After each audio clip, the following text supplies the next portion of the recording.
tiga. Baik, selanjutnya satu, dua, tiga. Baik, terakhir satu, dua, tiga.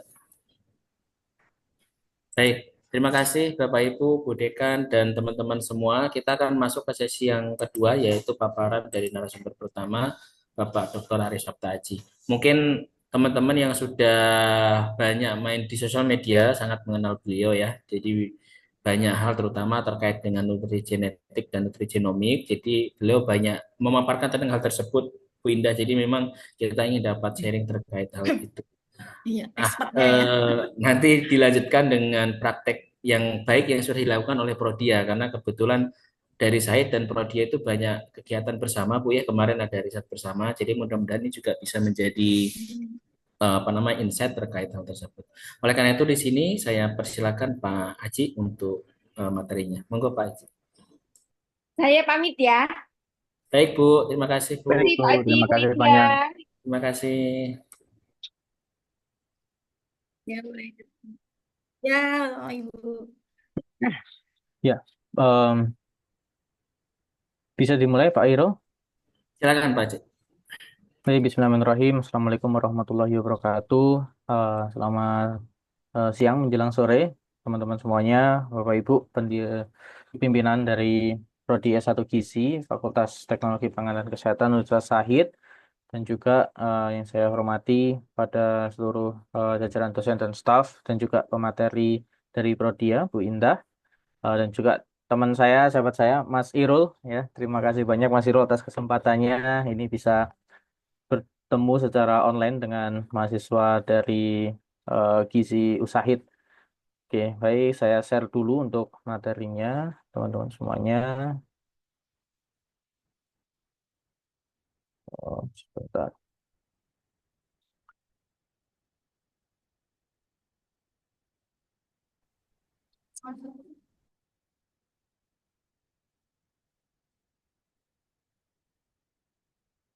Sudah terlihat ya PowerPoint-nya. Ya, sudah Pak di slide tinggal slide. Ya. Oke, ya, izin perkenalan dulu teman-teman semuanya. Ini adalah latar belakang pendidikan saya. Eh, S1 di Brawijaya tahun 2014 lulus, kemudian lanjut studi di S2 S3 Fakultas Kedokteran Universitas Andalas, yaitu di Padang ya. Lulus 2019, kemudian lanjut dosen di Universitas Alma Ata Yogyakarta, kemudian pindah ke Badan Riset Inovasi Nasional, dan juga tahun ini juga memulai Postdoctoral Research Fellow di University Science Malaysia. Jadi topik penelitian saya berkutat di human nutrition, nutrigenetik, nutrigenomic, maternal nutrition, dan juga vitamin D. Nah, pada kesempatan sore ini, kuliah tamu mahasiswa semester 6 dan yang lainnya ya, mata kuliah nutrigenetik ya, kita akan membahas terkait dengan bagaimana latar belakang studi nutrigenetik tersebut, perkembangannya seperti apa, kemudian pengertian terkait dengan human genome, variasi genetik, penyakit-penyakit tidak menular, dan juga nantinya pada akhirnya adalah bagaimana pelayanan personalized nutrition terapi sendiri, dan nanti untuk praktiknya akan dijelaskan oleh Bu Indah dari Prodia. Nah, ini adalah backgroundnya ya. Nah, jadi ketiga gambar ini menunjukkan ya teman-teman bagaimana struggle kita kalau misalkan kita ingin diet atau mengaplikasikan hidup sehat. Jadi seperti kita harus counting kalori, kemudian kita harus olahraga, spend time buat aktivitas fisik dan lain sebagainya, dan pasti akan memberikan efek ya. Apakah itu kelelahan kalau misalkan kita sudah latihan ekstra keras tapi ternyata belum memberikan hasil ya. Nah, kemudian juga teknologi yang sudah semakin maju membuat kita semakin tinggi untuk physical inactivity, jadi membuat kita semakin malas bergerak dan lain sebagainya. Nah, mungkin ini ada hubungannya dengan yang namanya interaksi antara gen dan gizi. Nah, jadi bagaimana interaksi gen dan gizi itu bisa mempengaruhi lingkungan environment kita, ya, yaitu mungkin pada beberapa kondisi tubuh tertentu karena kita itu kan beda satu sama lain. Dulu memang kita pedomannya adalah 4 sehat 5 sempurna ya. Jadi semuanya yang penting 4 sehat 5 sempurna, tapi belum ada terkait dengan seberapa banyak jumlahnya, kualitasnya seperti apa. Dan akhirnya semakin ke sini semakin eh, diperbaiki, diupdate, ada perubahan ya jika pedomannya yaitu pedoman umum gizi seimbang. Nah, namun pedoman umum gizi seimbang pun juga ternyata memiliki eh, acceptance yang berbeda-beda dari setiap masing-masing individu karena kita memiliki em, karakteristik tubuh yang berbeda. Nah, untuk saat ini apakah dulu ya pedoman one size fits all ya satu ukuran tuh bisa untuk cocok untuk semuanya, apakah masih direkomendasikan untuk memperbaiki masalah gizi? Tentunya kalau melihat perkembangan ilmu itu sudah ada update yang lebih baru lagi teman-teman seiring perkembangan tersebut sehingga kita perlu ada adjustment-adjustment lagi dalam menangani masalah gizi. Salah satunya yaitu ya dengan menerapkan personalized nutrition terapi sehingga nantinya kita akan bisa lebih dalam untuk meminimalisir bias ya. Jadi karena kita sudah membahas terkait dengan personal genetic makeup kita masing-masing, bagaimana gen-gen yang ada dalam tubuh kita itu berfungsi dan mempengaruhi metabolisme tubuh kita.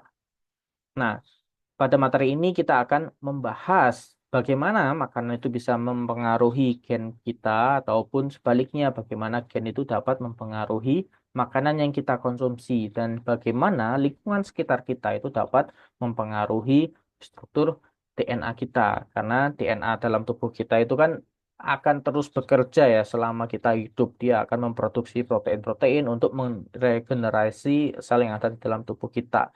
Nah, karena kita ini adalah makhluk hidup yang sangat-sangat berbeda satu sama lain, tentunya kita memiliki penampilan yang berbeda, kebiasaan juga yang berbeda, personality, cognitive skill yang berbeda, dan juga fisiologi tubuh yang sangat berbeda. Dan ini akan bisa kita pahami lewat pendekatan dari nutritional genomics. Jadi, cabang ilmu nutritional genomics ini akan membantu kita untuk menguraikan bagaimana sih caranya biar kita bisa lebih efektif. Ini singkat penjelasan terkait dengan nutrigenetik dan nutrigenomik. Kalau misalkan kita lihat, nutrigenetik itu adalah bagaimana variasi genetik kita atau profil genetik kita tuh bisa mempengaruhi makanan yang kita konsumsi. Dan sebaliknya, nutrigenomics itu bagaimana makanan yang kita konsumsi itu bisa mempengaruhi fungsi dan juga kinerja dari eh, DNA ataupun tubuh kita. Nah, selain nutritional genomic, terdiri dari nutrigenetik dan nutrigenomik, ada namanya yaitu epigenetik juga. Nah, epigenetik ini adalah sebuah ilmu yang akan mempelajari bagaimana sel itu mengkontrol aktivitas gen tanpa merubah perubahan sekuens dari DNA. Nah, kita akan melihat pengaturan kapan gen tersebut on dan off. Nah, itu juga menjadi salah satu studi yang lagi banyak diteliti karena itu akan menentukan sekali bagaimana risiko penyakit-penyakit itu kita bisa prediksi.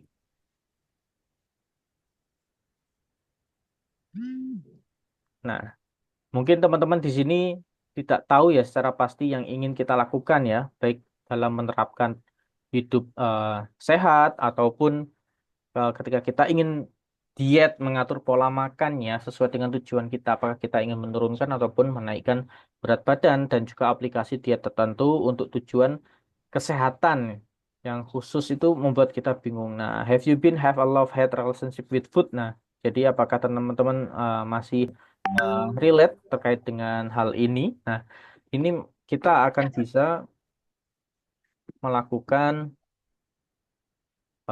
pendekatan dengan memahami bagaimana tubuh kita itu diciptakan lewat eh, kumpulan gitu kan, sel reproduksi dari orang tua kita ya, ayah dan juga ibu, sehingga mereka akan menurunkan sifat-sifat herediter kepada kita. Jadi kita bisa dikatakan kita adalah produksi campuran antara ayah sama ibu kita. Nah, itu nanti akan membuat em, variasi yang cukup signifikan antara kadang antara orang kembar pun, anak-anak twin itu pun juga identik similar, tapi ternyata memiliki respon tubuh fisiologis yang berbeda-beda. Nah, dari awal yaitu kita akan membahas terkait dengan human genome, teman-teman. Apa sih yang dimaksud dengan genome? Nah, jadi dalam sel manusia itu ada yang namanya genome. Genome itu adalah em, satu set keseluruhan dari gen ya yang ada dalam tubuh kita, mulai dari DNA dari kedua orang tua kita yang ada di dalam sel. Nah, di dalam sel mana kira-kira? Yaitu ada di dalam nukleus atau inti sel kita. Bagaimana karakteristik human genome kita? Kita sebenarnya memiliki 3 miliar lebih ya pasang basa DNA kita dan memiliki 30.000 sampai 35.000 gen di dalam tubuh kita.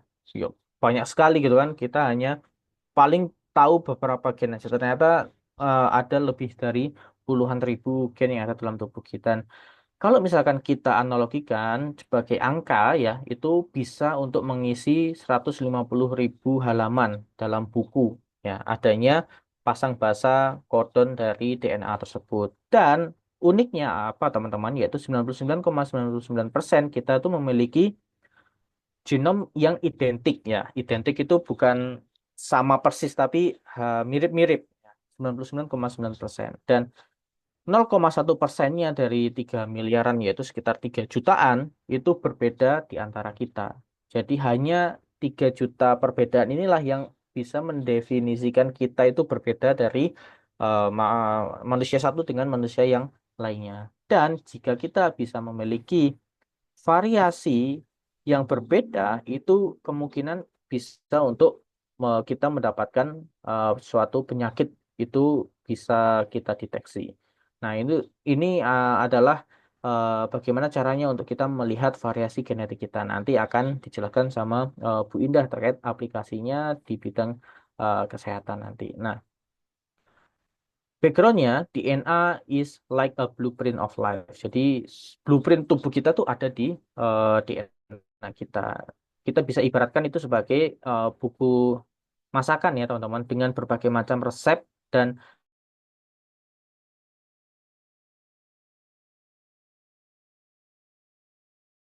kalau apa kira-kira yaitu memproduksi hasil akhirnya sehingga protein ini memiliki tugas yang sangat banyak ya. Jadi dia tidak sesederhana karbohidrat dan lemak. Oleh karena itu dia disimpan ya di eman-eman karena eh, terlalu eh, berharga. Protein itu dibuat untuk sebagai sumber energi. Jadi sumber energi utama yaitu karbohidrat, cadangan, lemak dan protein. Tapi protein itu ada di nomor 3 karena itu tadi lebih baik untuk memproduksi protein dalam tubuh kita daripada untuk memproduksi energi disimpan yang paling belakang.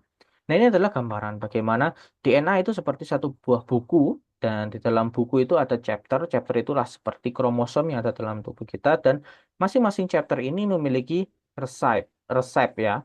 Nah, resep itu kita ibaratkan sebagai gen. Jadi individual recipes entah kita mau masak apa. Kalau misalkan kita ingin memasak cookies ya kita cari resep cookies. Nah, sama seperti dalam tubuh kita. Kalau kita ingin membuat protein tertentu, misalkan kita ingin membuat hormon insulin ya, kita butuh yang namanya resep hormon insulin itu seperti apa. Nah, itu adalah namanya gen. Sehingga gen itu bisa memproduksi berbagai macam protein yang spesifik. Jadi satu gen itu satu protein tertentu. Nah, itulah bagaimana tubuh kita itu bekerja dalam proses cycling protein sintesis ya. Teman-teman pasti sudah mendapatkan kuliah tersebut. Nah, namun fakta yang menarik, teman-teman, 97% human DNA itu adalah sampah atau junk dan ini tidak bisa kita gunakan untuk mengkode produk-produk protein. Ternyata tuh mayoritas itu adalah sampah. Maksudnya ini masih belum kita ketahui untuk dibuat apa ya fungsinya. Only 3% ya, 3% dari genom itu adalah gen yang membawa coding protein. Nah, itu namanya adalah bagian ekson. Nah, untuk yang tidak membawa coding protein itu namanya intron. Tetapi intron ini juga masih dipercaya, diyakini oleh teman-teman peneliti lainnya itu adalah mungkin ini memiliki efek yang belum kita bisa teliti lebih dalam. Jadi it's still a big question bagaimana daerah intron ini berfungsi dalam suatu proses protein sintesis dalam tubuh kita. Nah, kita masuk ke genetic variations. Kita bisa lihat di sini ya, berbagai macam orang itu berkumpul dalam satu gambar dan dia identik satu sama lain. Ada yang kulit putih, kulit hitam, ada yang warna rambutnya blonde, ada yang warna rambutnya hitam, ada yang physically appearance-nya dia pendek atau dia tinggi dan lain sebagainya. Dan itu adalah namanya genetic heterogeneity. Sehingga em, masing-masing itu memiliki signifikansi tipe karakteristik gen yang berbeda-beda. Nah, oleh karena itulah bagaimana sih interaksi gizi dan juga gen itu bisa kita pelajari dan kita manfaatkan untuk nantinya bisa mencegah berbagai macam penyakit yang bisa menghampiri kita. Nah, kita cek dulu ya terminologi genetiknya supaya teman-teman nanti di slide selanjutnya bisa paham, yaitu terkait dengan gen. Gen itu adalah DNA sequence yang mengkode spesifik protein. Alel itu adalah dua atau lebih alternatif form, dua atau lebih bentuk alternatif yang diberikan gen. Jadi ada yang namanya alel, ada yang namanya genotype. Alel itu ada ATGC ya, adenin, timin, guanin, tosin. Kemudian untuk genotype itu adalah perpaduan dari dua alel tersebut.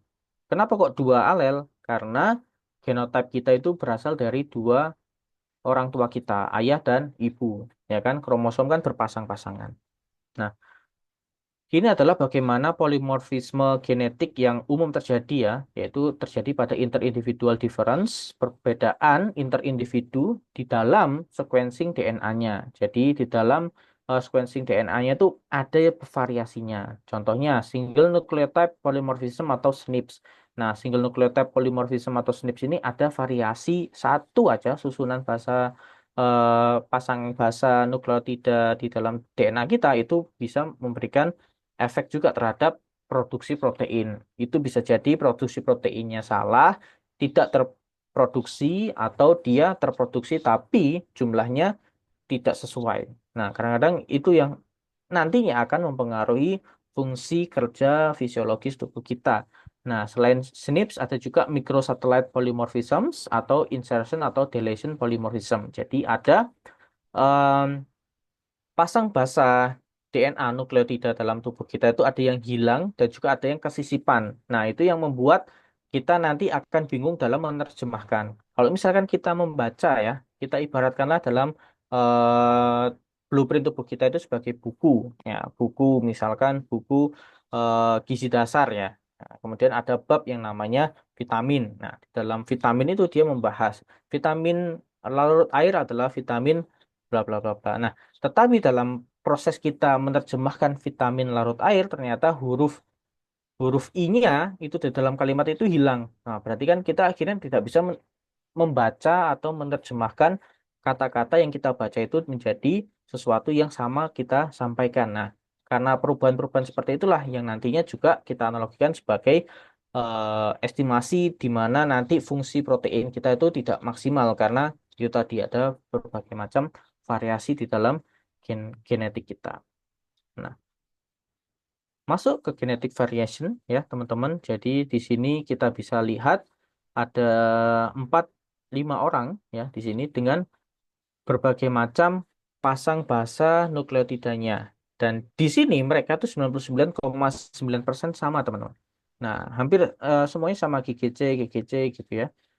Kemudian ada ini di bagian ini GGA ya. Nah, tetapi ada 0,1% itu variasi. Nah, variasi inilah yang bisa menyebabkan penerjemahan protein itu menjadi salah. Di mana coba kita cek di mana sih adanya variasi. Nah, ternyata di bagian arginin. Ya, harusnya tuh TT ya, TT. Tetapi ada yang berubah dari TT menjadi AT, dari TT menjadi AA, dari TT menjadi TA. Nah, kita juga eh, menemukan perbedaan ini dari masing-masing orang tersebut. Ada yang sama, ada yang berbeda-beda. Nah, ini namanya single nucleotide polymorphism. Kemudian ada lagi yang akhirnya akan membentuk terjemahan protein yang berbeda, yang harusnya dia menjadi eh, protein A ternyata jadi protein B. Dan ini adalah tanda-tandanya bagaimana kita memiliki eh, tiga tipe dalam satu variasi genetik yang ada dalam tubuh kita, yaitu ada homozigot, heterozigot, dan resesif homozigot ya. Homozigotnya yaitu kita normal, TT semua. Namun ada yang namanya heterozigot. Heterozigot itu salah satu dari alel dalam satu tipe genetik atau genotype itu berubah. Ya. Awalnya harusnya T sama T. Ternyata dia berubah A sama T, A sama T. Atau T sama A. Ya, itu berarti namanya heterozigot. Atau recessive homozygote. Ternyata ada perubahan variasi dari keduanya. Yaitu bisa jadi yang keempat ini, AA. Harusnya dia tuh TT, ada variasi lah, nggak apa-apa satu, TA atau AT. Tetapi ini keduanya memiliki variasi sehingga akan merubah dari TT menjadi AA. Nah, ini akan tentunya akan membuat fungsi dalam tubuh kita tuh akan menerjemahkan dengan keliru. Nah, ini adalah bagaimana sih efek variasi genetik dengan metabolic efek kita. Sehingga dia bisa merubah perubahan protein structure dan juga bisa merubah ekspresi dari gen tersebut. Sehingga metabolic efeknya apa? Kita bisa memiliki diferensiasi risiko penyakit yang berbeda dan juga diferensiasi respon terhadap faktor-faktor lingkungan termasuk diet yang berbeda. Kalau misalkan beberapa penyakit itu disebabkan oleh satu mutasi gen, itu namanya monogenik. Tapi kalau disebabkan oleh berbagai macam mutasi gen, itu namanya poligenik. Ya, jadi poligenik kompleks multifaktorial. Nah, apa saja yang bisa disebabkan oleh ini, yaitu berbagai macam penyakit. Tentunya yang paling familiar kita adalah penyakit tidak menular, kardiovaskular dan teman-temannya. Dan diet ini bisa menjadi counteract effect, teman-teman. Nah, apakah dia bisa menghambat ataupun bisa meningkatkan risikonya? Nah, jadi ketika kita bisa memanipulasi, memodifikasi diet kita, maka itu akan menjadi salah satu cara yang efektif, murah, dan juga aman dalam melakukan treatmentnya. Namun kuncinya apa ya? Kita harus tahu dulu profil genetik kita seperti apa. Nah, ini adalah bagaimana cardiovascular disease berkembang ya. Dan itu tidak hanya satu dua hari aja, tetapi butuh waktu bertahun-tahun ya. Several decades, jadi butuh puluhan tahun juga. Nah, itu akan menyebabkan apa? Penyakit jantung ataupun stroke yang menghambat pembuluh darah ke otak. Nah, ini eh, studi epidemiologi ya. Jadi kita bisa bahas dengan cepat aja terkait dengan daerah-daerah di mana kita di Southeast Asia ini ternyata juga memiliki banyak sekali penyakit-penyakit kardiovaskular. Dan ini adalah diprediksi di tahun 2050 itu kita akan meningkat 100% dari tahun 2025. Gila. Jadi semakin banyak orang yang sakit penyakit tidak menular karena yaitu tadi semakin bervariasi jenis makanan yang kita makan gitu kan. Macam-macam gitu. Tetapi kita tidak bisa menghentikan nafsu makan kita ataupun apa ya keinginan kita untuk tidak mencoba makanan tersebut dan kembali memilih makan makanan yang real food, makanan yang sehat dan lain sebagainya. Itu sangat challenging sekali buat kita yang sekarang ini gitu. Ini adalah NCDs prevalensi di Indonesia. Ini dari Riskesdas tahun sebelumnya. Ini smoking rate-nya. Ternyata kita ada penurunan smoking rate pada usia remaja. Dari 9% menjadi 7%. Tapi tetap 7% ini banyak sekali ya. Angkanya jika kita bandingkan dengan populasi kita yang hampir 300 juta populasi. Kemudian physical inactivity juga semakin meningkat dari tahun ke tahun. Dan juga yang masih sama adalah kita tuh masih kurang sekali konsumsi serat dari buah dan sayuran. Nah, oleh karena itu kita butuh yang namanya pencegahan terhadap penyakit. Dan gizi ini menjadi salah satu alat utama kita untuk menghindari penyakit-penyakit tersebut. Nah, ini adalah Global Daily for Disease Risk Factors. Kita lihat di sini paling tinggi risk factors dari penyakit-penyakit tidak menular ya, itu adalah dietary risk. Risiko-risiko dari diet atau pola makan yang kita konsumsi. Dietary risk is on the top on the list ya. Jadi diet itu sangat-sangat berkaitan ya terhadap perkembangan penyakit tidak menular. Sehingga ya kalian sangat dibutuhkan sekali nanti ketika sudah lulus untuk bisa eh, menyebarkan ya kesadaran terhadap masyarakat terkait dengan pola makan yang sehat. eh how our current strategies ya, bagaimana sih strategi kita saat ini ya, kita sudah memberikan ya isi piringku, pesan umumku, gizi seimbang, gerakan masyarakat hidup sehat, sampai adanya aksi bergizi ya untuk para remaja kekinian. Itu campaign ini tuh sudah dilakukan. Namun apa? Tidak bisa memberikan efek yang signifikan dalam penurunan penyakit ya secara epidemiologi, tambah naik terus, obesitas naik, diabetes naik, dan juga penyakit-penyakit tidak menular juga ikut naik. Nah, salah satu yang bisa kita lakukan yaitu ya kita bisa mencegahnya dari dini, terutama ketika kita masih usia muda ini harusnya kita jauh lebih sadar akan kesehatan kita, dan kalau misalnya kita sudah tahu lebih dini, kita bisa meminimalisasi lah makanan apa yang harusnya tidak baik untuk kita konsumsi. Nah, jadi terkait dengan gene nutrient interaction pada kasus obesitas, di sini tuh banyak sekali dipelajari ya teman-teman. Gen-gen apa saja sih yang bisa mempengaruhi kita jauh lebih mudah untuk gemuk atau menyimpan kolesterol, lemak, dan kawan-kawannya. Ya ini ada yang diprediksi sudah ditemukan ya gen-gen yang bekerja di gen FTO, MG4R, ApoE, dan lain sebagainya. Sehingga ini yang harus kita kontrol. Dan rata-rata gen ini ada di daerah yang berfungsi untuk mengkontrol appetite dan energi expenditure kita.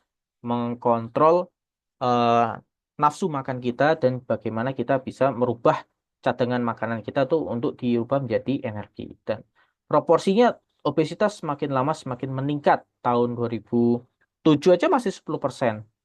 Nah, 10 tahun, 15 tahun setelah itu meningkat dari 10% menjadi 21%. Jadi proporsi obesitas di atas usia 18 tahun di Indonesia ketemu seperti itu. Nah, ini bagaimana gene nutrient interaction in obesitas, teman-teman. Ada gen ApoE, apolipoprotein E yang kita buat contoh ya, teman-teman. Apolipoprotein E ini adalah pengangkut lemak dalam tubuh kita, teman-teman. Nah, kalau misalkan pengangkutnya ini bermasalah, tentu akan terjadi penumpukan-penumpukan lemak di beberapa daerah tubuh kita.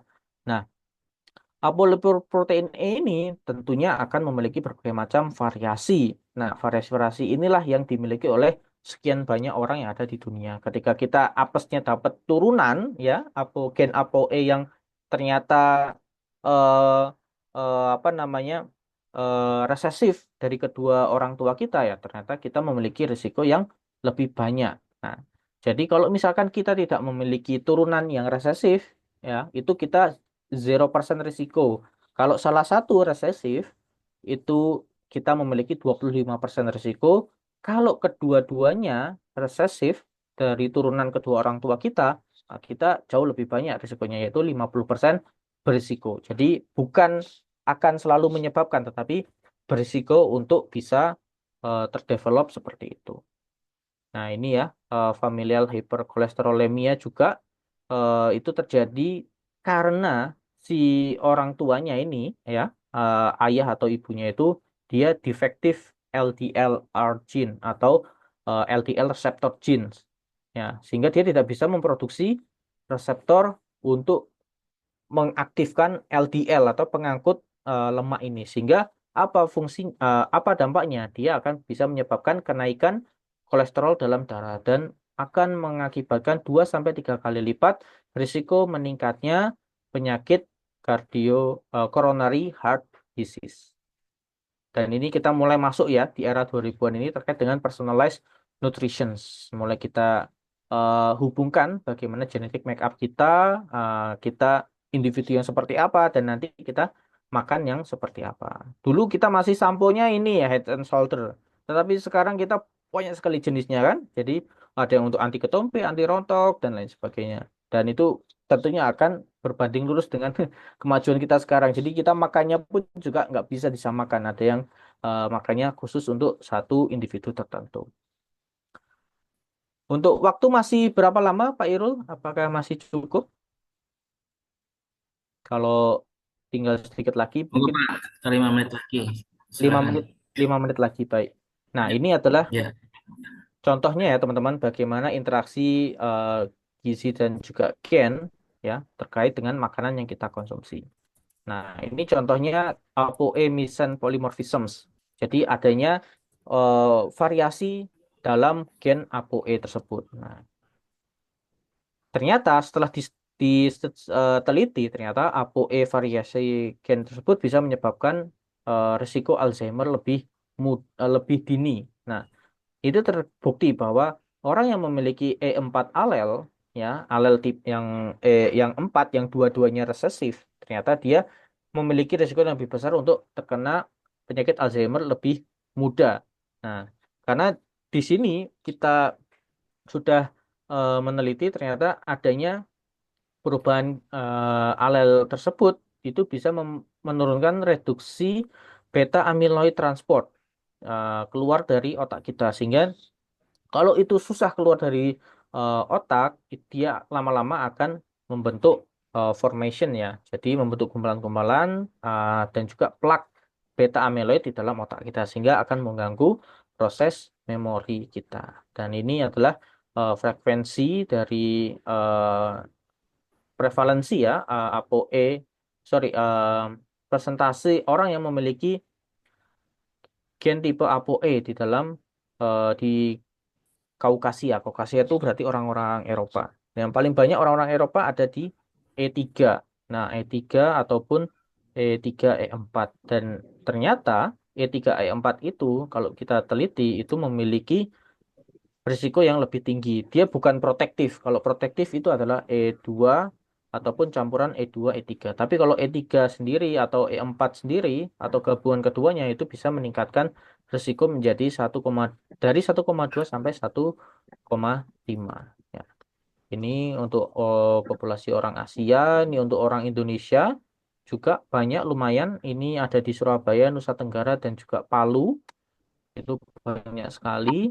Kemudian kesimpulannya apa? Kalau misalkan kita memiliki variasi di gen ApoE itu akan bisa membuat apa ya variabilitas kadar trigliserida kita itu semakin tinggi. Tetapi itu tidak menyebabkan ya variabilitas terhadap profil lipid yang lainnya. Jadi dia eh, mempengaruhi terkait dengan trigliserida. Nah, ini hubungan antara genotype ApoE dan juga serum kolesterol. Ketika kita semakin punya banyak ya alel E3 dan juga E4, kita semakin tinggi serum kolesterol kita dibandingkan dengan orang-orang yang tidak memiliki alel E3 atau E4. Nah, nah ini adalah ilustrasinya teman-teman. Ini ada 3 orang nih, 3 orang. 3 orang dia memiliki ApoE2, ApoE3 sama ApoE4. ApoE2 itu adalah homozigot. Jadi dia tidak memiliki turunan variasi dari kedua orang tuanya. Bersih ini, normal. ApoE3 dia memiliki satu kopi aja. Baik itu dari ayah atau orang tua ibunya. ApoE4 itu memiliki dua turunan.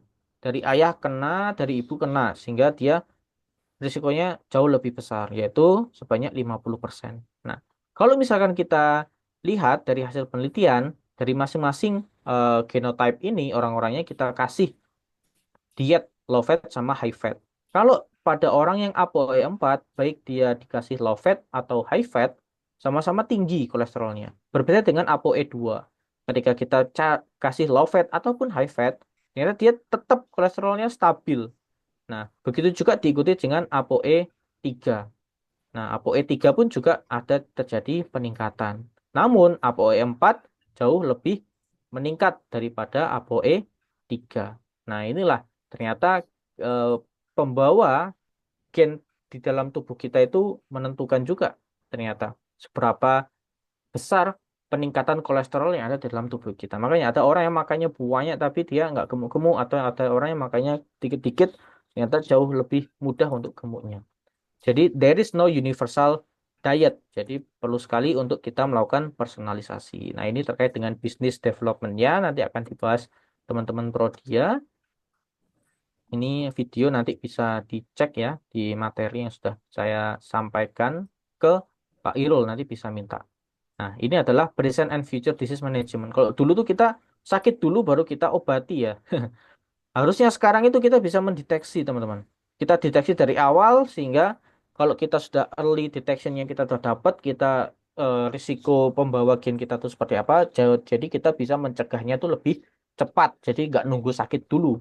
Ya, mungkin ya kalau misalkan kita masih sakit-sakit tapi nggak separah pada kalau misalkan kita kena sakitnya itu pada saat usia-usia tua ataupun lansia ya, karena itu akan lebih mudah untuk membuat kita meninggal atau mati ya.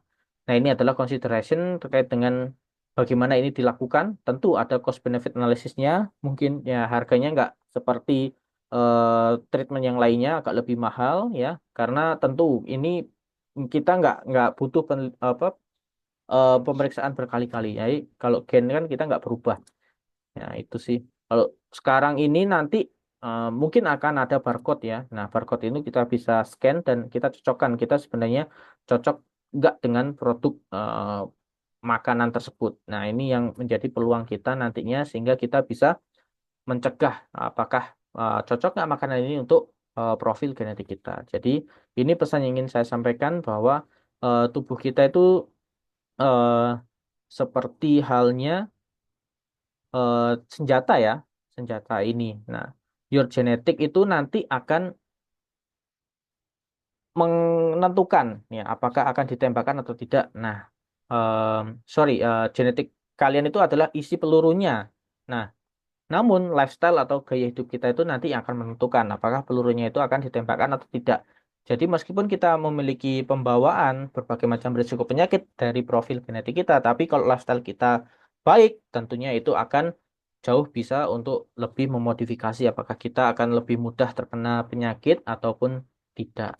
Terima kasih banyak ya. Terima kasih atas waktu dan perhatiannya. Saya kembalikan lagi kepada Pak Irul. Wassalamualaikum warahmatullahi wabarakatuh.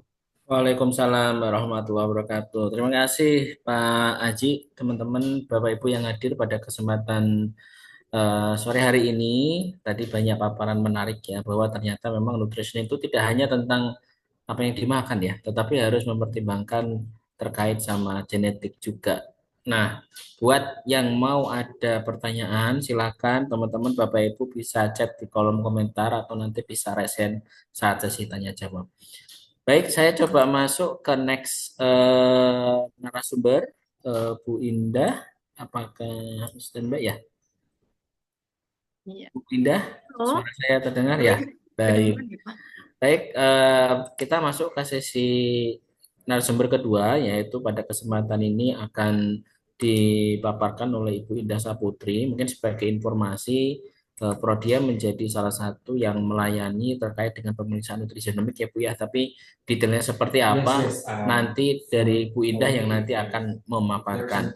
Oleh karena itu di sini kepada Ibu Indah kami persilahkan. Monggo Bu. Saya coba share screen dulu, Pak ya.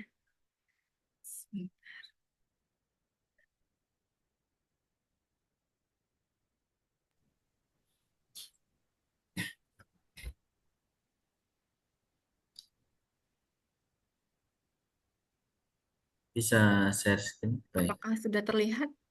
Ya ini lagi loading kalau di Oke. saya Bu. Sebentar.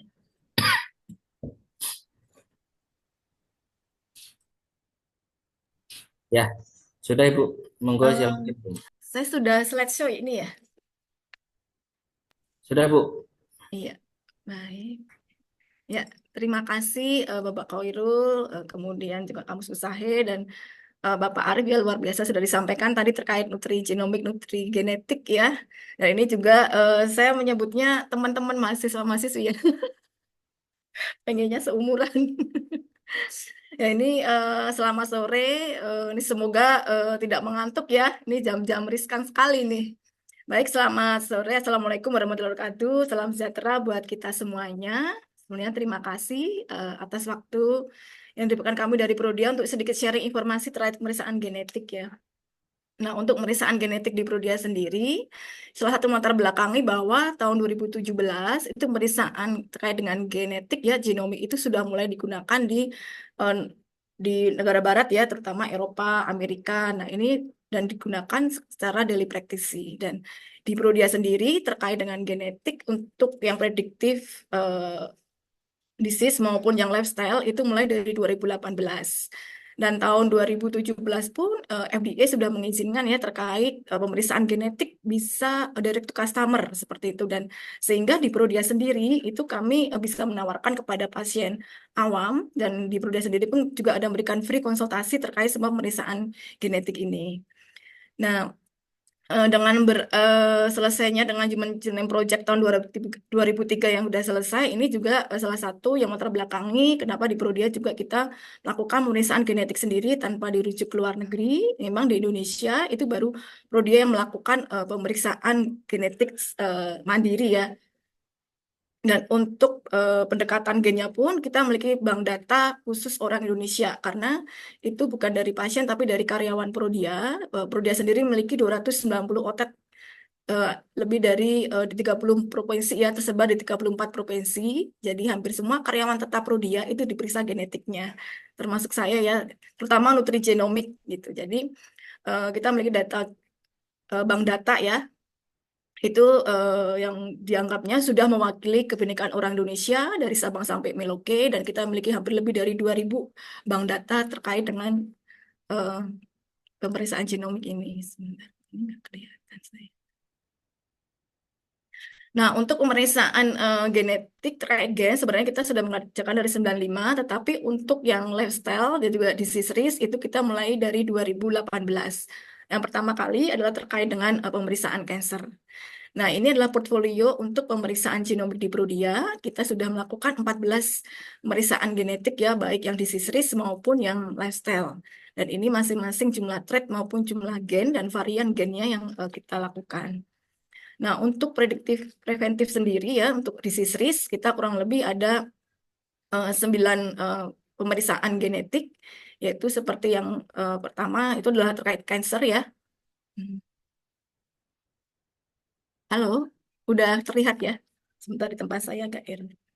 Yang pertama adalah CARIS, itu mendeteksi kurang lebih 13 risiko kanker, kemudian diabetes, terkait diabetes tipe 1, tipe 2, begitu juga dengan komplikasinya, kemudian risiko penyakit jantung pembuluh darah yang berdasarkan genetik, kemudian ada juga hipertensi ya, tenris, ya, kemudian imunologi ini juga cukup booming.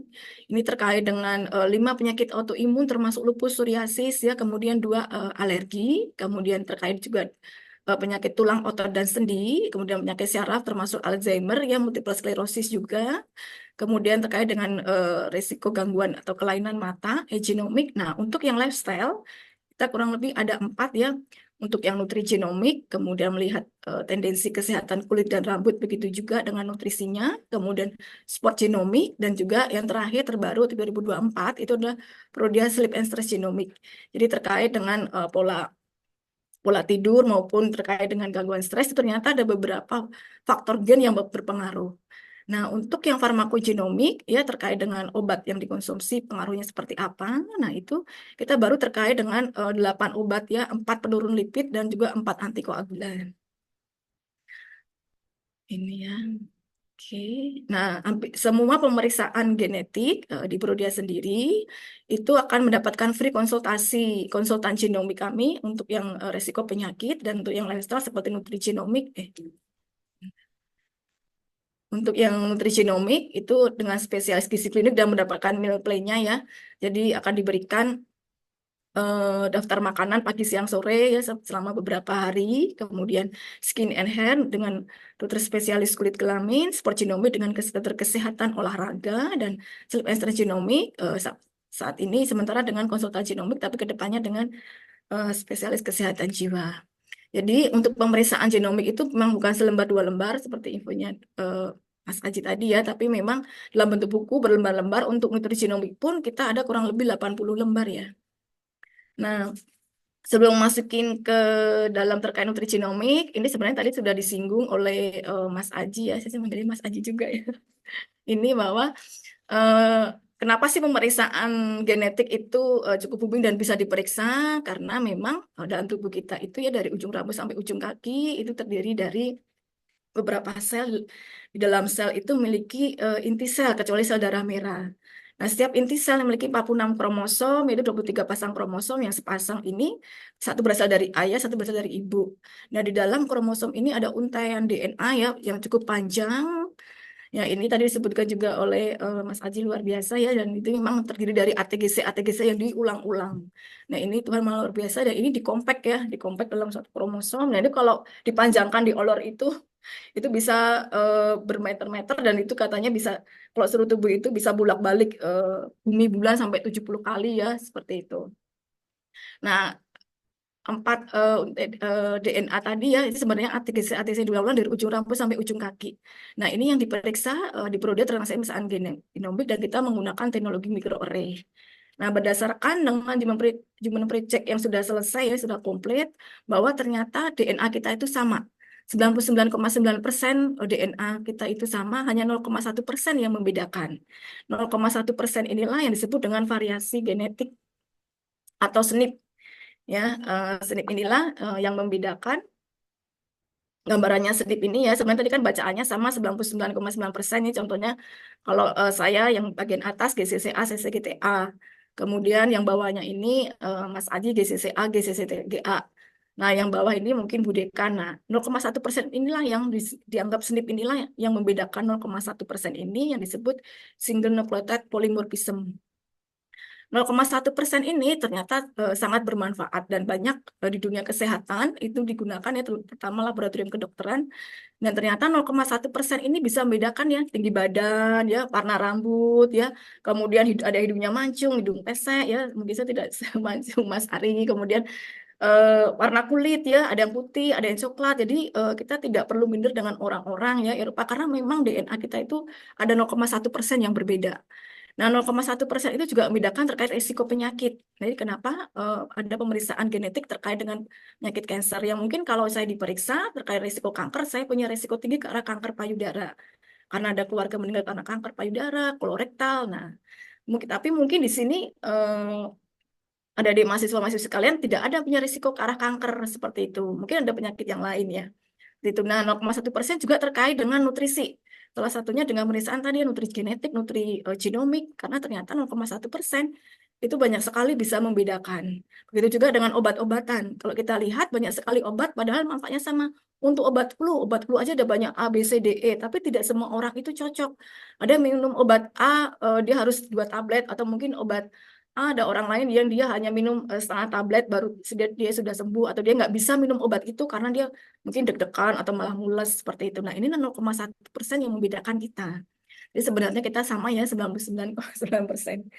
Nah, terkait dengan nutrigenomik, nah ini gambarannya ya, kenapa kok bisa berbeda. Nah, ini terkait dengan beberapa makanan juga, mungkin makanannya sama gitu ya.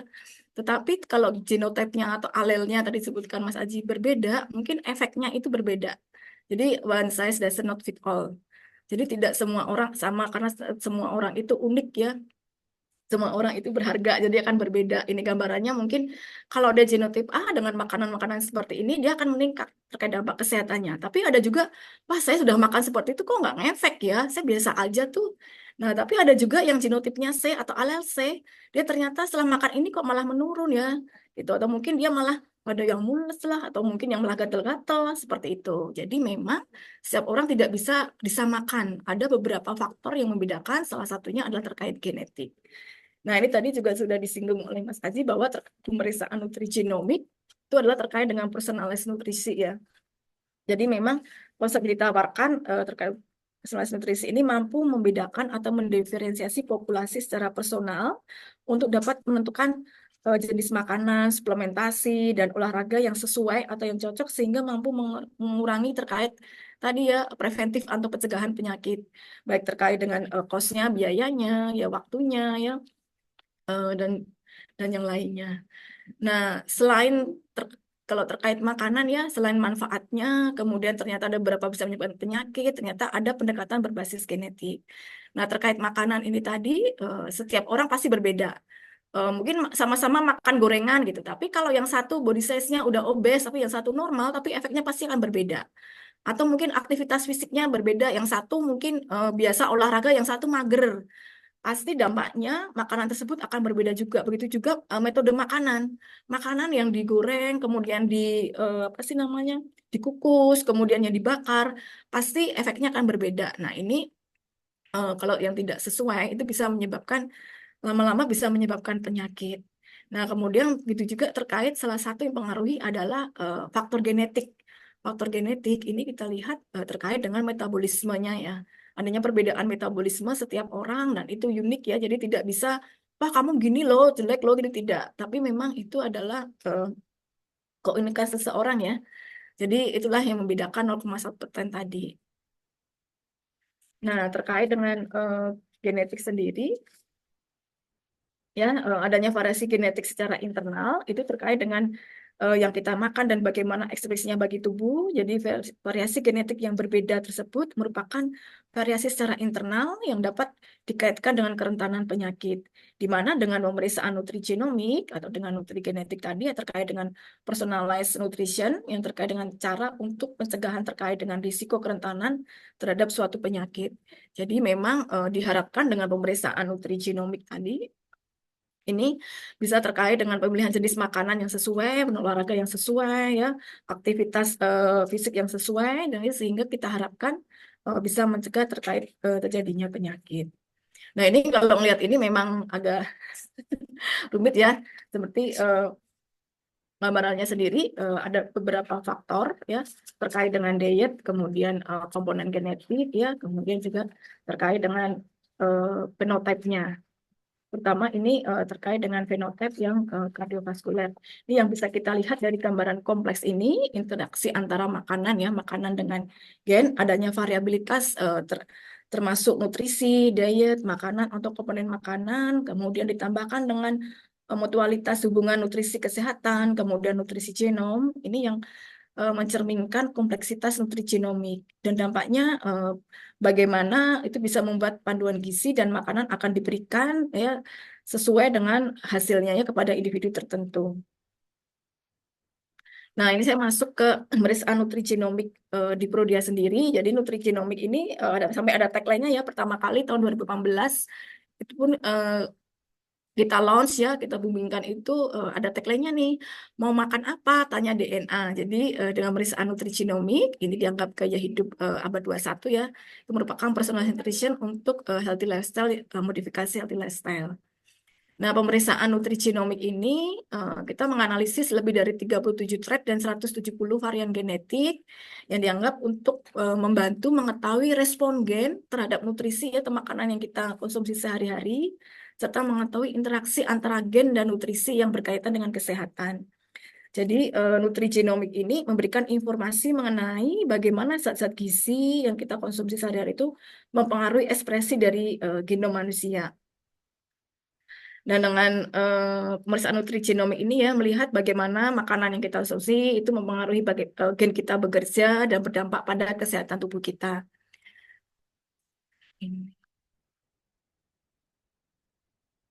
Nah, di dalam Prodia Nutrigenomik nanti akan ada beberapa pemeriksaan aplikasinya ya, nanti lebih dari 80 halaman ya, 81 halaman dengan menganalisis 175 varian gen. Nanti ada terkait dengan bitter taste ya, kemudian toleransi makanan seperti laktosa, alkohol, gluten, kafein, sodium ya. Kemudian ada juga terkait metabolisme nutrisinya bagaimana.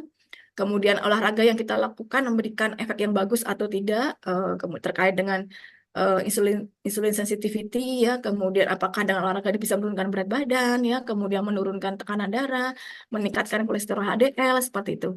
Karena kalau saya sendiri pun ternyata dengan olahraga itu kalau dengan untuk menaikkan HDL atau menurunkan berat badan itu bukan hanya dengan olahraga tapi harus ditambah dengan diet makanan yang ketat seperti itu. Tapi mungkin ada orang lain dengan olahraga aja dia bisa menurunkan berat badan gitu atau meningkatkan kolesterol HDL-nya.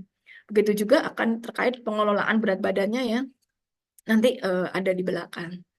Nah, ini rangkumannya terkait tes perception sendiri, itu akan terkait dengan bitter taste sensitivity, kemudian fat taste sensitivity ya, kemudian terkait dengan konsumsi gula, dan untuk respon makanannya pun ada terkait alkohol, kafein, gluten, laktose, sodium ya, ada glycemic index-nya.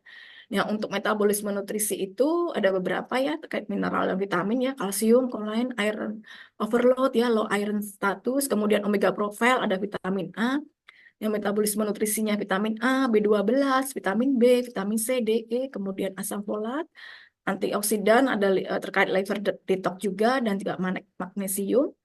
Nah, kemudian terkait dengan pengelolaan berat badan ya, atau body composition ini, kita lihat juga energy balance atau weight gain-nya ya, kemudian nafsu makannya bagaimana ya, individual eating motivasinya, kemudian terkait dengan lemak jenuh, tak jenuhnya ya, kemudian dari olahraga ini pun juga bagaimana manfaatnya yang didapatkan seperti itu, dan dipilihkan juga jenis olahraga apakah dia terkait power atau endurance seperti itu. Nah, ini mungkin contoh hasil ya, ringkasan hasilnya. Ini terkait dengan alkohol, ternyata individu tersebut dia berisiko tinggi. Jadi tendensinya ya, kecenderungannya si pasien ini atau individu tersebut ada kecenderungan untuk kepekaan alkohol tinggi. Jadi dia metabolisme alkoholnya lambat. Jadi akan cenderung mengalami respon flushing atau mukanya merah. Jadi dia hanya minum beberapa teguk ya, atau mungkin kalau istilahnya kayak sloki ya, gelas kecil aja, setengahnya atau mungkin hanya seperempatnya, dia akan sangat berefek sekali, jadi langsung merah mukanya. Mungkin tapi ada orang mungkin yang dia makan atau minum ya, minum minuman yang mengandung alkohol yang bergelas-gelas, dia tidak mengalami respon flushing ini. Kemudian dia kafein. Nah, ini pasti semua banyak suka kopi ya. Ada yang bisa minum minuman yang mengandung kafein tinggi, ada yang tidak. Nanti di belakang ada. Kemudian karbo ya, kemudian gluten juga ada ya. Apakah dia ternyata tidak bisa makan makanan yang mengandung gluten ya. Ada terkait dengan intolerance ya glutennya ya. Dan itu berisiko tinggi terkena penyakit celiak ya. Kemudian kalau pasien tersebut intoleransi laktose, nah ternyata dia harus menghindari beberapa makanan yang mengandung susu ya. Seperti itu. Nah, kemudian terkait dengan metabolisme nutrisi. Ini juga ya terkait dengan kalsium bagaimana hasilnya, kemudian magnesium ya, profil omeganya seperti apa, ya, kemudian vitamin ya, juga terkait dengan vitamin D. Karena ternyata vitamin D sendiri itu metabolisme diatur oleh beberapa gen. Jadi kalau dia mengalami impair, nah kemudian konsumsi vitamin D-nya akan berbeda dengan orang lain. Mungkin dia harus, kalau orang lain mungkin konsumsi vitamin D hanya 1000 IU, mungkin, tapi mungkin dia harus kurang lebih 2000 sampai 3000 seperti itu gambarannya ya. Nah, ini terkait dengan weight management dan body composition. Terkait nanti dilihat keseimbangan energinya, kemudian kenaikan berat badannya ya, ternyata si individu tersebut mempunyai kecenderungan berisiko tinggi untuk berat badan meningkat yang cukup tinggi ya, dan ada juga motivasi makan individu. Ternyata si pasien ini cenderung memilih makanan dengan kandungan gula tinggi. Jadi dia cenderung makan makanan manis, sehingga nanti si dokter gizinya akan memberikan meal plan-nya itu yang dikurangi gulanya ya, karena dikhawatirkan si pasien ini nanti ke depannya bisa menderita diabetes seperti itu. Nanti juga ada terkait dengan lemak jenuh dan lemak tak jenuh. Nah, terkait dengan olahraga, nanti akan dipilihkan nih jenis olahraganya apakah dia power atau endurance. Karena setiap orang itu berbeda ya. Kalau yang contohnya kayak seperti saya aja kelompoknya yang endurance. Jadi intensitasnya rendah tapi dalam waktu yang cukup panjang ya, seperti berenang ya, kemudian jogging gitu. Karena saya mencoba aerobik ya, aerobik yang impactnya cukup tinggi ya, selama 1 jam ya. Setelah itu orang yang lainnya masih dia olahraga ini ya, semangat tapi saya udah nggak bisa gitu, udah ngos-ngosan, udah deg-degan, jadi saya istirahat gitu. Tapi ada orang yang dia cukup happy ya dengan air putih tinggi sampai berjam-jam seperti itu. Nah, tapi ternyata tidak semua orang itu sama gitu. Jadi ada juga yang dia mungkin pilihnya power, intensitasnya tinggi tapi dia waktunya pendek seperti ya. Contohnya mungkin dia push up, kemudian squat ya, kemudian dia juga angkat besi seperti itu. Nah, nanti ini pun juga akan dilihat di nutrigenomik Prodia dan akan dipilihkan ya jenis olahraga yang sesuai. Nah, ini mungkin saya masuk ke terkait dengan bitter taste.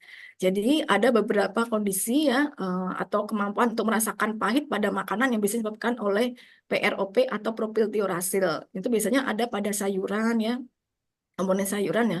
Ada beberapa orang yang dia sangat sensitif ya terhadap rasa pahit. Nah, ini yang mengaturnya adalah gen TASR, TAS2R38. Nah, ada beberapa orang dia bilang, saya high bitter taste loh, maksudnya saya sangat sensitif. Tapi saya bisa kok makan pare, saya bisa kok makan sayur-sayuran yang pahit, sawi hijau gitu. Nah, ada kemungkinan si pasien ini dia mengalami adaptasi. Jadi dari kecil mungkin dia sudah diberikan konsumsi sayuran oleh orang tuanya ya. Bahkan mungkin ada yang minum jamu seperti itu. Jadi dia batas limitasi untuk sensitivitasnya dia sudah membaik. Jadi dia suka dengan sayur-sayuran yang pahit ya, atau mungkin dengan jamu seperti itu. Nah, kemudian kita lihat juga terkait dengan alkohol nih. Ini tadi udah ya. Jadi terkait dengan alkohol, biasanya yang mengatur terkait metabolisme etanol itu ALDH2. Nah, ini kalau dia mengalami variasi genetik ya, seperti contohnya kalau dia alelnya AAAG, dia ternyata slower metabolism. Jadi dia metabolismenya lambat dalam tubuh. Jadi si pasien ini akan mengalami Asian flusher ya, atau dia mengalami bisa mual, muntah ya. Jadi gambar seperti ini. Mungkin ada orang yang dia begitu minum banyak, dia biasa-biasa aja wajahnya. Tapi kalau dia alelnya AAG, ya dia langsung merah wajahnya seperti itu. Kalau dia alelnya CG, ya dia ternyata biasa aja, normal. Nah, ini gambarannya ya. Nanti akan diberikan rekomendasi juga jenis minum-minuman yang mengandung alkohol. Seperti itu yang harus dihindari. Kemudian kopi ya. Nah, ini terkait dengan kafein. Nah, ini saya juga paling suka kopi ya. Kopinya kopi pahit lagi ya. Nah, ini dengan diperiksa adalah gen CYP1A2. Nah, ini dikaitkan dengan risiko penyakit jantung ya kalau kafein ini. Nah, ini kalau kita lihat ada alel AA, ACCC yang semakin merah warna dari ininya ya, grafiknya itu semakin tinggi cupnya. Contohnya pada alel AA sendiri, walaupun dia minum dalam sehari minuman mengandung kafein cukup tinggi sampai 4 cup ya, tapi risiko penyakit jantungnya dia lebih rendah dibandingkan yang ALCC. ALCC aja kita lihat dia 2 cup, 2 cup ini ya, 1 cup nih, 1 cup aja sudah 2 kali risiko penyakit jantung karena yang AA ini dia fast metabolism ya, yang sedangkan yang ACCC adalah slow metabolism. Jadi pemeriksaan pregenomik itu akan diperiksa gen CYP1A2-nya karena ini terkait dengan metabolisme kafein ya. Jadi kalau AAC itu faster metabolism, jadi kafein akan dimetabolis cepat ya oleh tubuh, nanti akan dibuang. Nah, tapi kalau alel yang AAG itu berbeda, dia lebih slow seperti itu. Nah, nanti hasilnya seperti ini. Ini gennya ya, gen variannya, SNP-nya, letak dari gen itu di RS762551, efek variannya yang mengalami polimorfisme apa. Nah, ini hasil pasiennya.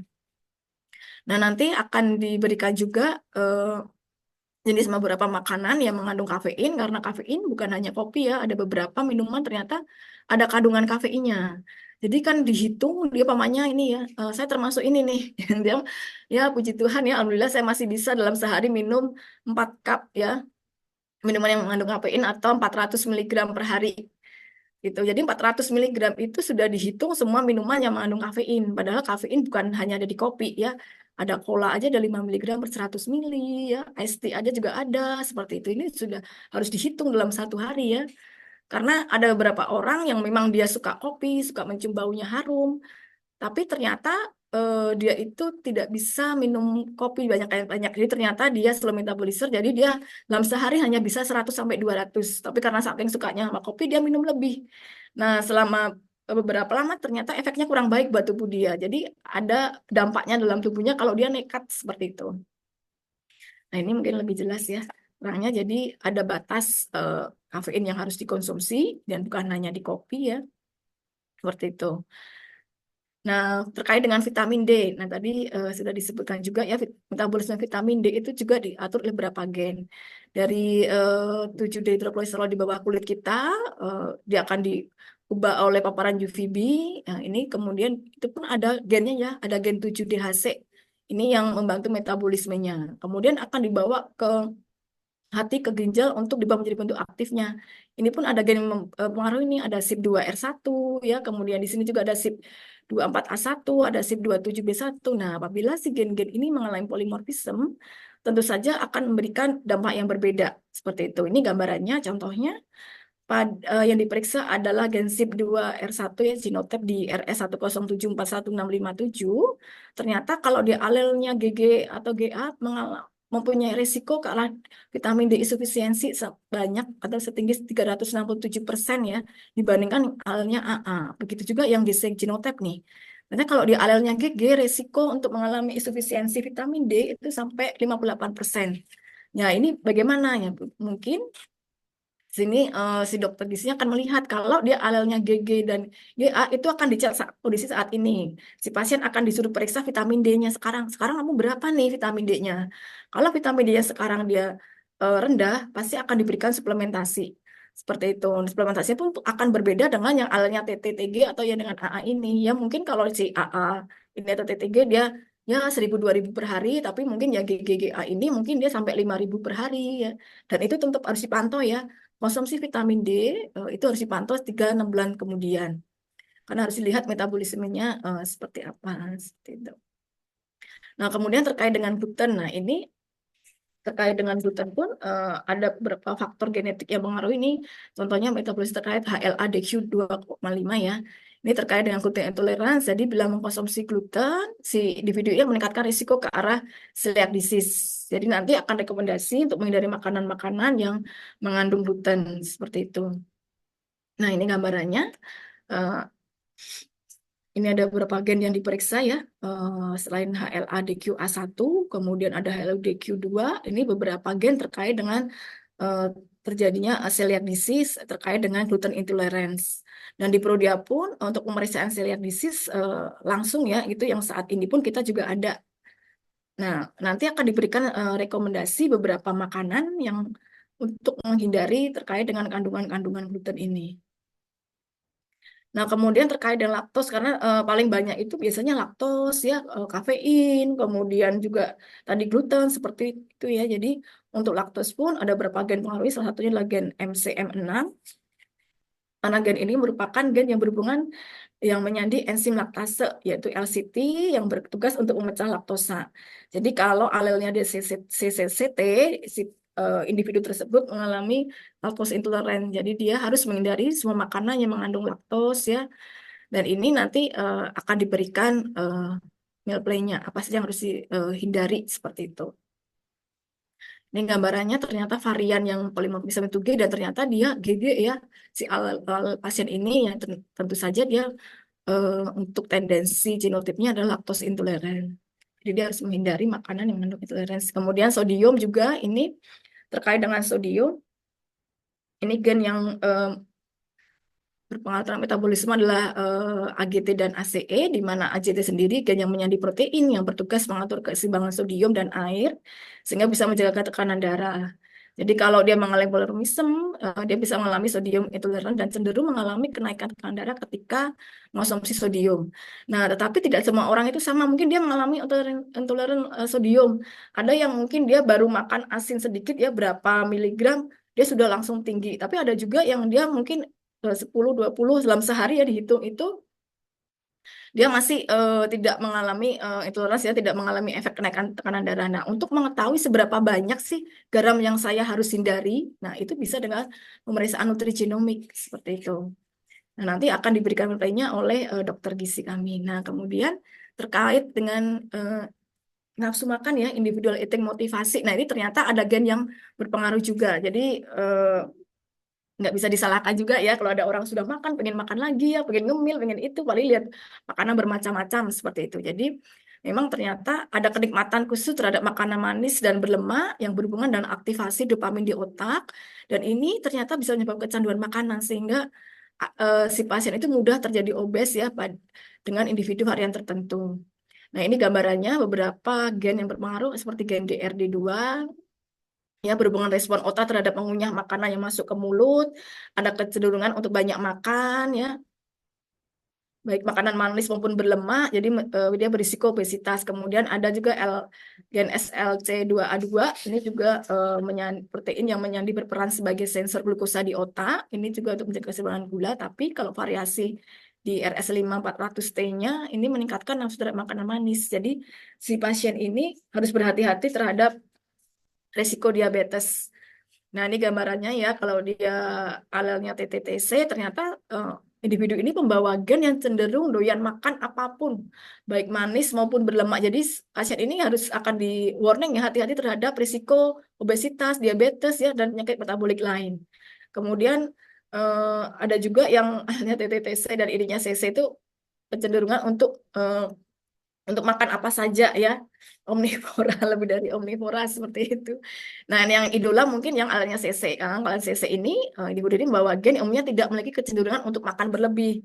Nah, ini mungkin idola, tapi saya bukan ini nih. Ini luar biasa ya. Tuhan maha biasa sampai pikirkan seperti itu. Nah, olahraga. Nah, tadi suka di depan ya, nanti olahraga ini apakah dia dipilihkan, apakah dia masuk kelompok power atau endurance? Karena kalau yang power kan intensitasnya cukup tinggi, tapi dengan durasi yang pendek. Sedangkan endurance dia intensitasnya rendah, tapi durasi eksersisnya bisa panjang. Ini sama ya seperti tadi, nanti akan dilihat juga manfaat dari olahraganya, apakah dengan olahraga bisa meningkatkan sensitivitas insulin, menurunkan berat badan, kemudian menurunkan tekanan darah ya. Dengan olahraga ini apakah juga meningkatkan performanya secara baik, dan nanti pun di sini akan diberikan rekomendasi dalam seminggu dia baiknya itu berapa menit ya, apakah dia mesti seminggu 2 kali, seminggu 3 kali ya, dengan usia-usia tertentu seperti itu. Nah, dengan pemeriksaan nutrigenomik nanti akan dipilihkan jenis makanan berdasarkan gen ya, olahraga berdasarkan gen, dengan beberapa yang diperiksa baik tes perception ya, respon makanan, metabolisme nutrisi ya, pengaturan manajemen berat badan, body komposisi ya, manfaat dari olahraga yang dilakukan ya, jenis olahraganya seperti apa, dan ada free konsultasi dokter gizi klinik. Nah, kalau tidak bisa offline pun bisa online, dan nanti akan diberikan meal plan-nya juga. Nah, Prodia sendiri kita mengerjakan pemeriksaan genomik, kita menggunakan teknologi microarray, di mana microarray platform itu merupakan pemeriksaan paling terbesar ya di dunia untuk pemeriksaan genetik. Jadi bisa menganalisis langsung 650.000 varian langsung sekali pemeriksaan, dan kita call rate-nya 99% dengan reproducibility 99%. Di mana kalau dia variannya cukup tinggi sampai sekali pemeriksaan bisa menganalisis lebih dari 650 varian, dan pemeriksaan ini sekali seumur hidup. Jadi kalau sekarang periksa nutrigenomik nih, kemudian 2 tahun lagi ini periksa risiko kanker, itu tidak perlu diambil darah lagi, kita bisa buka data gennya, dan data gennya pun akan kita simpankan ya. Kita simpankan, nanti akan kita periksa sesuai dengan permintaan pemeriksaannya untuk pemeriksaan genetik apa seperti itu. Nah, ini workflow dari pemeriksaan genetik kami, dari ekstraksi DNA, amplifikasi, dan lainnya, dan kita mengerjakan sendiri.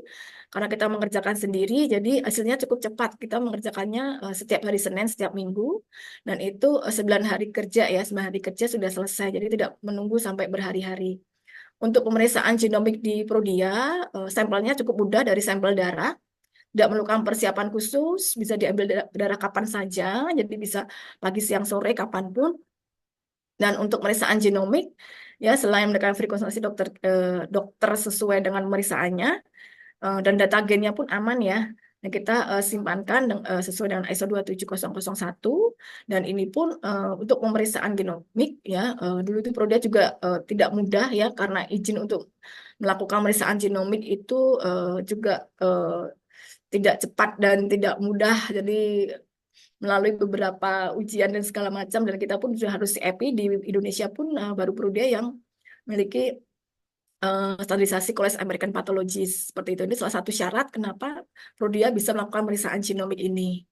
Nah, ini security datanya pun karena ini gennya itu bank datanya pun tidak disimpan kayak di cloud atau apa, tapi memang ada seperti dengan keamanan seperti di bank seperti itu, dan tidak semua bisa mengakses terkait dengan bank data ini. Nah, di Prodia sendiri kita untuk pemeriksaan genetiknya menggunakan data nama DBSN ya, dan ini pun kita menggunakan untuk custom array-nya sudah bukan yang Asia lagi, tapi yang khusus orang Indonesia. Jadi kita menggunakan PGA atau Prodia Genome Array yang sudah kita custom ya, khusus untuk gen-gen orang Indonesia. Dan beberapa pemilihan SNP-nya pun kita berdasarkan GWAS di Asia, kita memiliki jumlah database populasi orang Indonesia yang sudah dikurasi dan divalidasi dengan populasi orang Indonesia itu lebih dari 2.000. Dan kita menggunakan AI ya, Genome Studio 2.0. Nah, ini beberapa tahapan dari quality control kami. Jadi setiap melakukan pemeriksaan genetik itu kita melakukan berlapis-lapis ya untuk quality controlnya ini, dari awalnya dari penilaian kualitas pemeriksaan, pengecekan kontrol dan dalam setiap pengerjaannya, kemudian penilaian kualitas sampel, jadi baik jenis kelamin maupun golongan darah seperti itu, kemudian penilaian kualitas genotipnya seperti itu. Jadi memang berlapis-lapis setiap kita melakukan pemeriksaan genomik ini, dan kita kalau rate-nya pun lebih dari 95%. Apabila kurang dari 95%, itu akan kita ulang dari awal ya untuk data gen yang dipanggil. Dan ini pun untuk kromosom X, yang XX pun kita lakukan. Jadi ya, teman adik-adik mahasiswa-mahasiswi ini setiap melakukan pemeriksaan genetik akan kita lihat tuh kromosom X, kromosom Y-nya. Jadi kalau ada yang dia ya mungkin tampilannya seperti woman mungkin ya, seperti wanita, tapi ternyata dia operasi seperti itu. Gennya itu kan tidak berubah, tampak luar ya itu memang dia perempuan, tapi gennya itu kan tidak berubah, dia memang kayak XX tapi gennya itu XY gitu. Jadi itu pun juga tidak bisa dibohongin ya. Jadi biasanya kalau tidak sesuai dengan data yang diberikan pasien akan kita kembalikan. Apakah akan diambil darah ulang atau kita ulang semuanya dari awal. Nah, itu beberapa lapisan terkait assessment ya, kualitas assessment kami, dan itu juga kita lihat dari golongan darahnya. Nah, kenapa Prodia menggunakan pemeriksaan genomik itu dari darah? Karena sampai saat ini jumlah DNA yang didapatkan di sampel itu lebih tinggi dibandingkan di air liur atau saliva. Jadi di darah itu sangat tinggi sampai 87%, sedangkan di saliva atau air liur itu hanya 37,3%. Dan untuk kualitas pemeriksaannya, quality controlnya pun kita juga lolos 99,1% ya. Sedangkan kalau saliva lebih rendah lagi.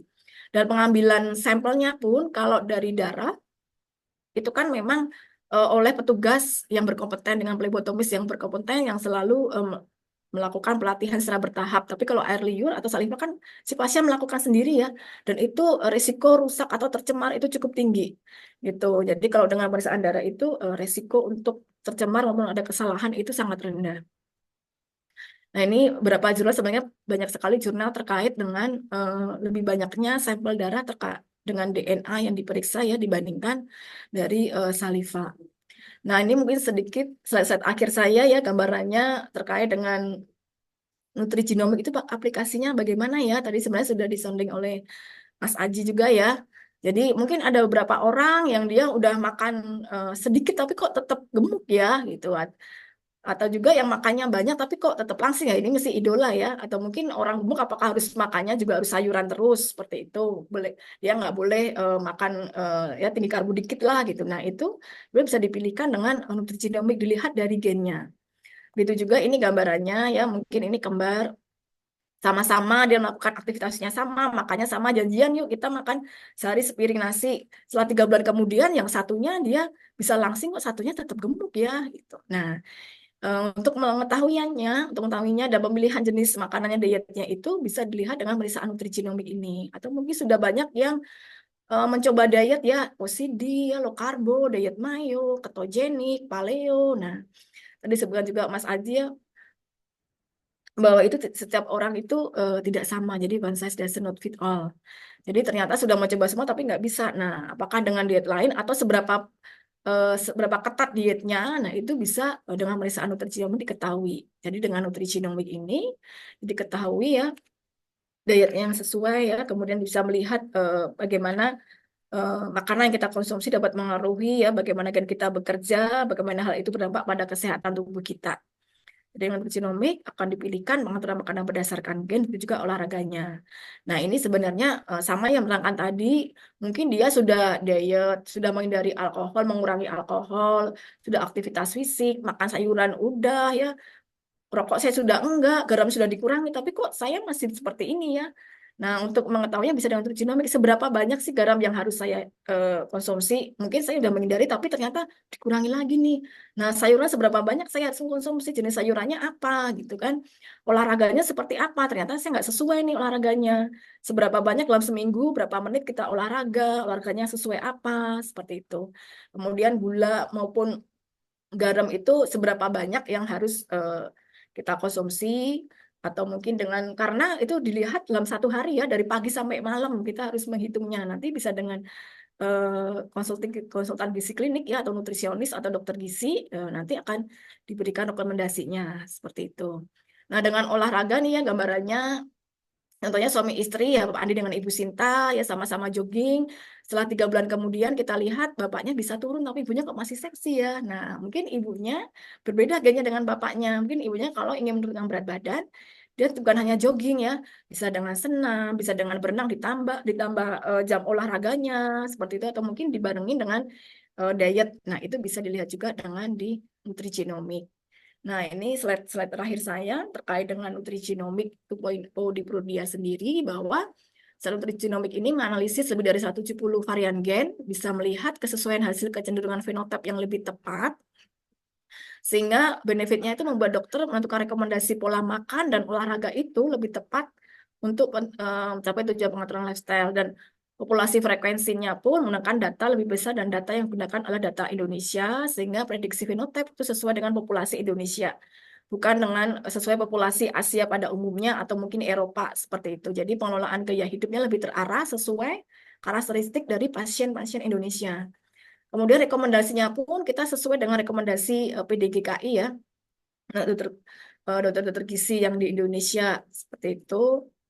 Dan meal plan-nya pun sesuai dengan kebutuhan pasien yang bisa diadopsi dalam makanan sehari-hari di lingkungan di Indonesia. Kita menggunakan sampel darah karena korelate DNA lebih baik dari sampel yang lain, sehingga benefitnya akurasi varian genetik itu lebih baik sehingga hasil pemeriksaan dapat dipercaya. Nah, untuk stabilitasnya cukup panjang ya, dan kita menerima pemeriksaan genetik itu di seluruh cabang Prodia di Indonesia dari Sabang sampai Merauke. Kita lebih dari 290 outlet ya, lebih dari 34 ada di 34 provinsi. Jadi bisa memberikan akses pemeriksaan yang luas. Nah, kesimpulannya genetik memang tidak bisa diubah ya. Tapi dengan melihat genetik kita bisa men-screening dari rekomendasi kesehatan yang sesuai, kemudian kita bisa menentukan atau intervensi pola hidup itu guna modifikasi agar penyakit tidak terjadi, jadi preventif ya, mencegah, jadi dan juga membantu menentukan perubahan perilaku lebih efektif pada masyarakat.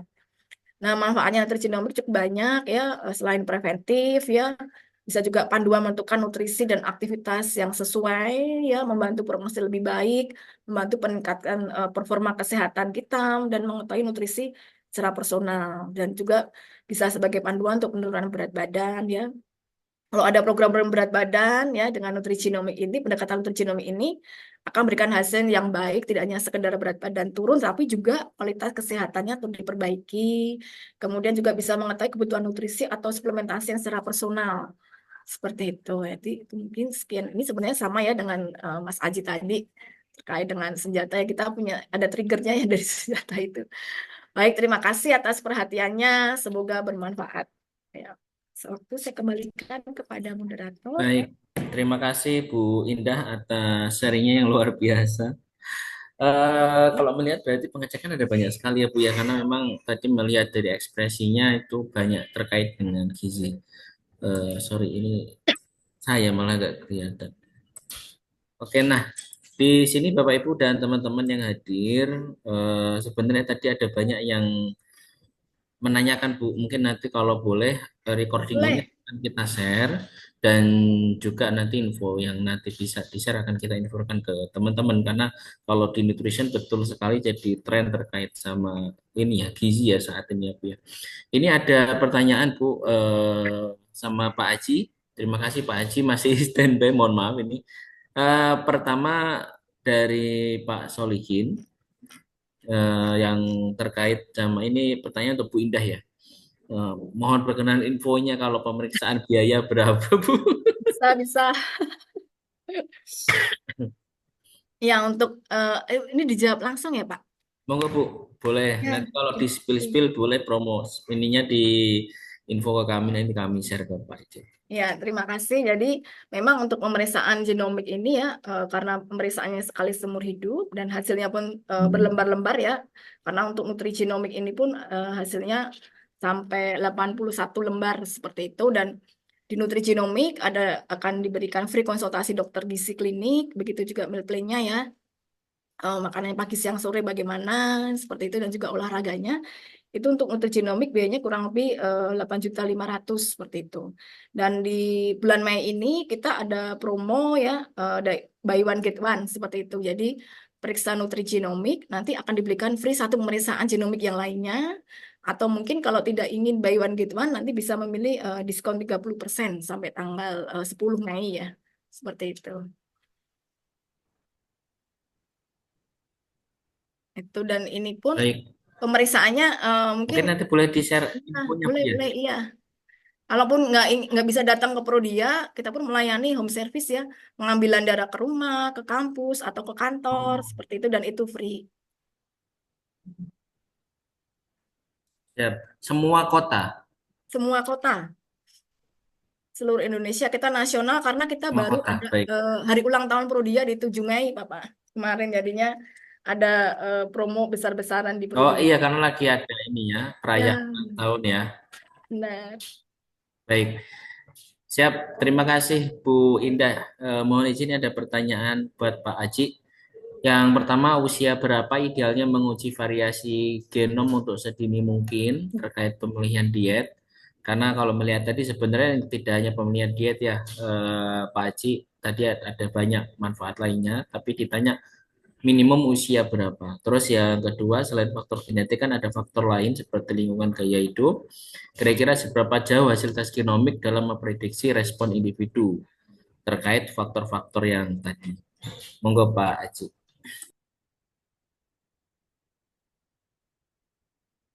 Ya, kapan ya? Anak-anak mungkin udah bisa ya, Bu Indah ya. Bisa. Jadi Anak-anak, iya boleh. Iya mungkin saya boleh ya, sebentar. boleh Jadi boleh masuk. begini, di Prodia sendiri untuk pemeriksaan genomik kita merekomendasikan usia 18 tahun ke atas. Nah, tapi ada beberapa orang yang ingin anaknya diperiksa dari usia kecil ya, ada yang 2 tahun, 5 tahun itu diperiksa terutama untuk risiko kanker karena terkait dengan keluarga mungkin yang ada mengalami penyakit risiko kanker. Nah, itu kenapa kita 18 tahun karena harus mengisi inform konsen dan kuesioner gitu. Nah, biasanya nanti kalau dia anak-anak di bawah 18 tahun, kita terangkan ke orang tuanya, dan nanti untuk yang mengisi konsen dan kuesioner itu dibantu orang tuanya, seperti itu. Dan karena usia di bawah 17 tahun itu kan masih perwalian orang tua ya, dan itu ada ada salah satu klausul dibilang, boleh nggak data gennya dipakai untuk penelitian? Nah, wani piro gitu ya.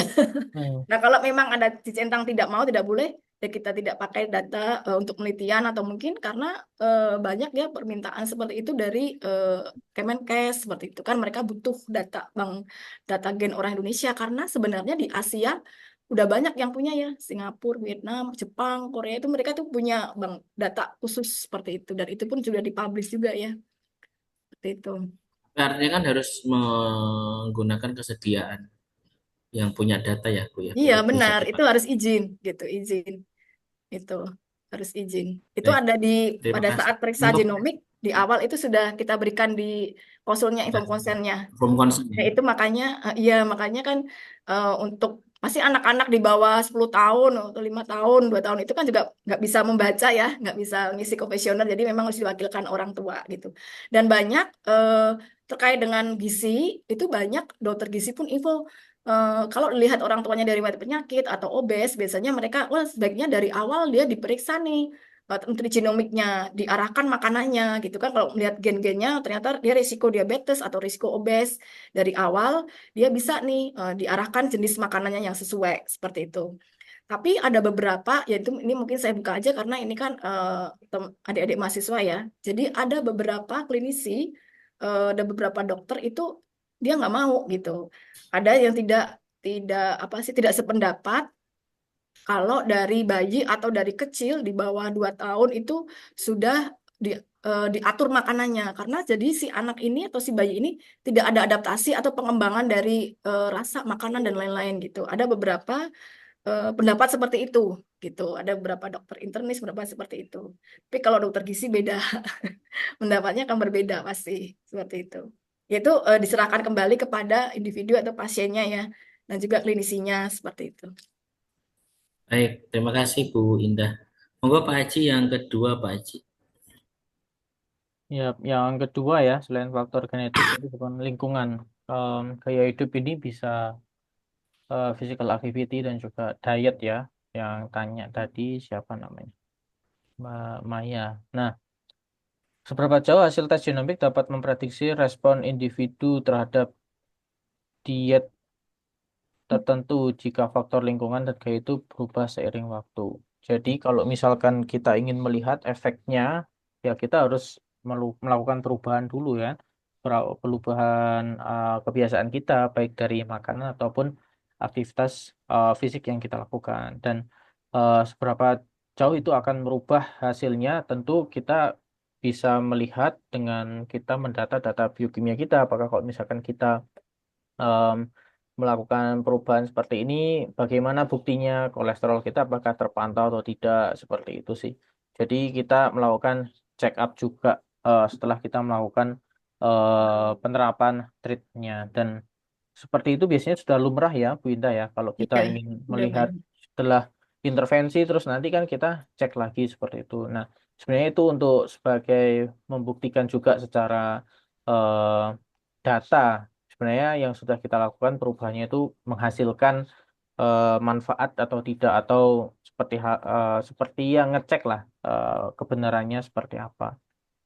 Bisa merubah hasilnya. Eh, Iya, benar. Baik, mudah jelas ya Bu ya. Saya lanjut, ini masih ada lagi kepada Bu Indah. Tadi masalah biaya. Sebenarnya Bu Indah udah tahu biayanya ini. Karena redaksinya udah mungkin tidak murah.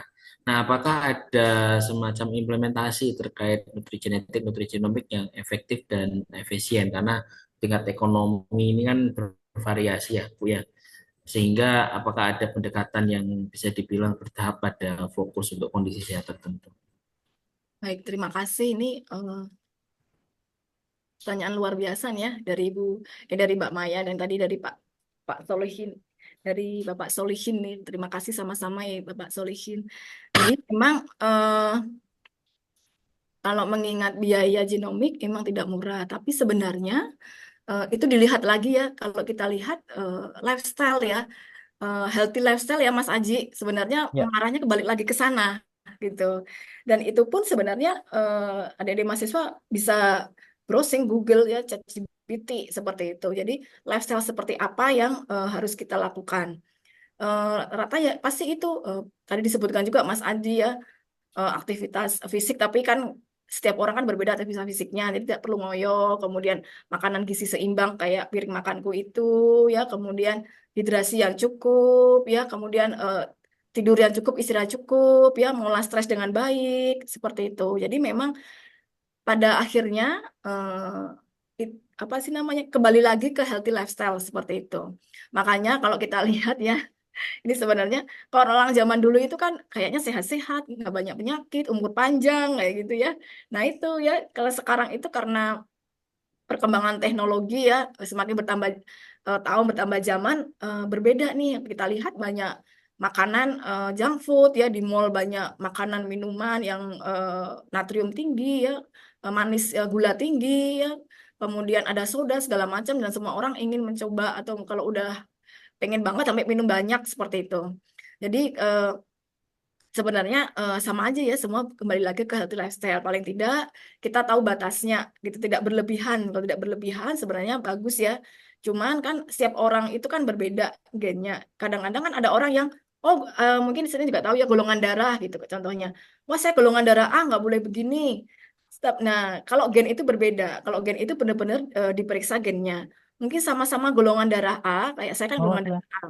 Tapi saya bisa minum minuman kafein 400 miligram per hari, jadi 4 cup ya kopi itu bisa sehari. Tapi ada juga yang sama-sama golongan darah A, teman saya dia nggak bisa minum hanya 1 cup seperti itu. Ini yang bedakan. Mungkin dia sama-sama golongan darah A, tapi yang satu intoleransi laktosa, yang satu enggak gitu. Nah, kalau yang gen itu memang benar-benar diperiksa genetiknya seperti itu. Nah, ini untuk pemeriksaan genetik kita nabung ya, sama-sama nabung yuk. Nanti kita periksa genomik. Ini.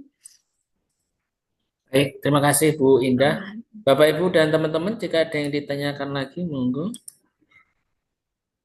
Ini ada lagi kepada Pak Arif ya. Untuk kasus orang yang berasal dari orang tua yang berbeda ras, sekarang kan banyak yang nikah berbeda ras. Apakah ada penelitian tentang pengaruh gen mereka pada gizi? Kalau berbeda ras itu malah disarankan sebenarnya. Jadi, semakin campur kita tuh semakin baik sebenarnya, semakin unggul. Jadi kalau dari teori biologi evolusi ya, maksudnya semakin jauh ya kita dengan pasangan kita, herediternya tuh semakin bagus sebenarnya, semakin unggul eh, keturunan yang akan dihasilkan. Jadi sudah pernah ya ibaratnya timnas sekarang lah. Jadi orang Indonesia sama orang Belanda itu kan pasti kalau misalkan melahirkan anak-anak yang eh, apa namanya keturunannya itu dia lebih unggul. Nah, di sini pertanyaannya jika misalkan berbeda, apakah pernah ada penelitian tentang pengaruh eh, ke gen mereka secara gizi? Ini maksudnya gimana ya? Kasus orang yang berasal dari orang tua yang berbeda, apakah pernah ada penelitian tentang pengaruh ke gen mereka secara gizi? Artinya apakah genetik itu Ya. pengaruh ke dampak nutrisinya, misalkan status gizi atau respon pada tadi beberapa Um, metabolisme gitu. itu kita perlu cek lagi tentunya. Jadi kita nggak bisa eh, menebak-nebak ya. Tapi kalau terkait dengan pernah ada penelitian yang sudah dilihat, sebenarnya nggak ada perbedaan sama sekali sama seperti orang yang keturunan atau tidak keturunan. Jadi ya semua manusia sama sih sebenarnya.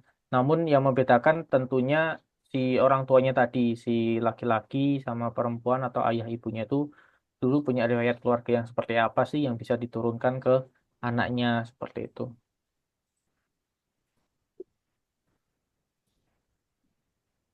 Baik, mudah-mudahan jelas Mas Pandra ya.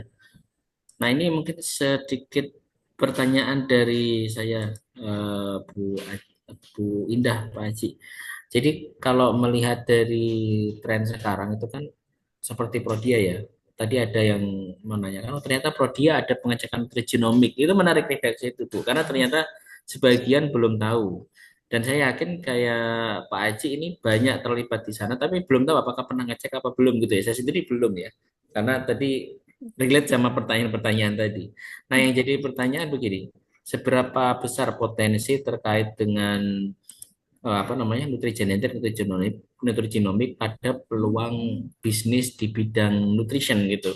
Apakah saat ini banyak atau sepertinya masih perlu waktu mengingat cost yang mungkin sebagian orang nggak ini. Tapi kan di satu sisi tujuannya kan presisi sekali ya Bu ya untuk case-case yang tadi dijelaskan Bu Indah dan Pak Aceh itu benar-benar oh masalahnya clear gitu, tek gitu.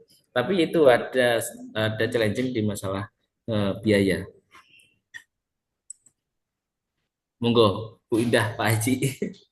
Siapa Ya, dulu? mungkin saya dulu ya. Kalau saya sebenarnya juga pengen tes gitu kan, tapi masih belum ada kesempatan untuk tes. Jadi eh, untuk yang dari eh, lab gitu ya, baik dari Prodia atau lab-lab yang lain sekarang kompetitornya lebih banyak ya, Bu Indah. Jadi nggak cuman Prodia. Kalau dulu inisiatornya mungkin Prodia, tapi sekarang sudah banyak sekali berkembang Ya, lab-lab yang baru. Nah, kalau untuk peluang bisnis ke depannya sebenarnya ada sekali. Namun perlu ada training juga karena membaca itu kan juga nggak nggak nggak bisa mudah. ya harus harus em, apa ya Mempelajari kok dulu ya, mempelajari belajar dulu. dulu. Saya nggak tahu kalau Prodia merekrut dokter gizi atau ahli gizi itu pasti kan ada stafnya juga atau ada rekanan juga Iya. dan itu biasanya ada pelatihannya. Jadi kalau kita udah certified gitu bolehlah kita baru bisa bekerja sama. Mungkin kalau kita sebagai healthcare provider ya nggak cuma dengan prodi ya mungkin bisa dengan lab yang lain juga ya Bu ya kan kita eh, bisa ngarahkan kemana dan juga sebagai tenaga kesehatan pun sebenarnya ada kerjasama tentunya dengan laboratorium bagaimana kalau misalkan tenaga kesehatan tersebut bisa merefer pasiennya ke lab sini itu juga eh, salah satu bisnis juga yang bisa kita eh, lakukan ya bekerja sama seperti itu dan kalau nggak salah di ahli gizi pun juga bisa. Jadi dan itu juga ada online juga. Jadi sebenarnya kita juga bisa akses itu secara online. Jadi nanti barang-barang untuk kita tes itu dikirim ya, tools atau kitnya ya, Bina. Bisa Iya dikirim benar. ke rumah untuk melihat, untuk mendapatkan saliva dan lain sebagainya. Peluang akan terbuka, namun jadi kita harus belajar untuk bagaimana melakukan eh, diagnosa dan penjelasan hasil dari lab tersebut. Siap, berarti peluangnya ini ya Ya, sangat. peluangnya cukup besar sih, Pak. Mungkin saya sedikit menambahkan ya. Jadi benar kayak infoin Mas Aji tadi, sekarang itu pemain genomik cukup banyak. Tapi rata-rata mereka bekerja sama dengan pihak luar atau dirujuk ke luar negeri. Jadi untuk pendekatan gennya, frekuensi gennya itu bukan berdasarkan populasi khusus orang Indonesia, mungkin dia populasinya populasi orang Asia atau mungkin orang Eropa seperti itu. Nah, itu kan akan berbeda gitu. Ada beberapa gen yang mungkin dia gen mamanya taruhlah mamanya ya gen ABC di Indonesia mungkin gen ini bisa kalau ada polimorfisme bisa menyebabkan penyakit diabetes. Tapi ternyata di populasi Asia lain atau mungkin di Cina atau mungkin di populasi Korea ternyata tidak bisa menimbulkan diabetes seperti itu. Nah, di Prodia sendiri kita karena untuk pendekatan gennya itu populasi ya frekuensi gennya itu untuk makasih orang Indonesia, jadi memang benar-benar khusus karakteristik orang Indonesia. Itu yang membedakan seperti itu. Dan kita pun apabila ada orang Eropa atau mungkin istilahnya kayak di luar Indonesia ya, mungkin dia bukan orang Asia ya, bule atau mana, pasti kita informasikan untuk pemeriksaan genetik di Prodia memang kita khususkan orang Indonesia atau Asia. Karena untuk kayak gen itu gen seperti itu akan berbeda gitu. Ya bukan hanya terkait dengan gula, terkait dengan cancer gitu juga apalagi ya. Seperti itu ada beberapa gen yang dia mengalami polimorfisme, ada yang bisa menyebabkan penyakit, ada yang tidak di ras tertentu seperti itu. Nah, di Prodia sendiri karena kita mengerjakan sendiri dan dengan karakteristik orang Indonesia, jadi kita sangat akurat ya percaya bahwa memang ini untuk khusus orang Indonesia atau Asia seperti itu. Dan kalau pemeriksaan nutrigenomik bagaimana pengembangannya cukup tinggi dan itu pun kalau mau pengembangan bisnis ya karena ini adik-adik mahasiswa, nah itu bisa dikaitkan dengan kita menggandeng ini selain dokter gizi klinik dia memberikan meal plan-nya, nanti kita bisa menggandeng mungkin restoran atau eh, mereka yang di bisnis food ya makanan untuk berkolaborasi kayak gitu. Oh ini healthy food ya pakai ini. Nanti si resto ini nanti akan memilihkan makanan berdasarkan dari nutrigenomi ini seperti itu bisa kerjasama. Di Prodia pun kita ada karena kita ada aplikasi UBP dengan hasil pemeriksaan yang seperti apa, nanti dikaitkan dengan lifestyle-nya, ada juga kita sediakan untuk apa sih namanya makanannya. nanti ada ininya kerjasamanya terkait dengan beberapa healthy food ya seperti itu. Nah itu salah satu pengembangan bisnis juga gitu dan itu pun bisa dijangkau secara online seperti itu secara online. Siap.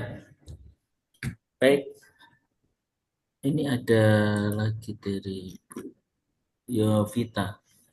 Ini mau izin mungkin terakhir ya Bu ya, Pak ya. Jadi terkait sama ini, untuk data MAF, mineral alel frekuensi dari Prodi, apakah terpublikasi apa tidak? Atau barangkali membuka kerjasama dengan para peneliti, misal ingin meneliti. Tadi sepertinya seperti jawab, mungkin boleh. Ya. Monggo Bu. Iya, saya mungkin sedikit menambahkan dulu ya Mas Aji izin. Ya, Jadi di Prodia selain nutrigenomik itu mungkin buat adik mahasiswa ya, kita juga mengerjakan risiko kanker. Risiko kanker itu gennya itu selain yang untuk familial ya, familial atau yang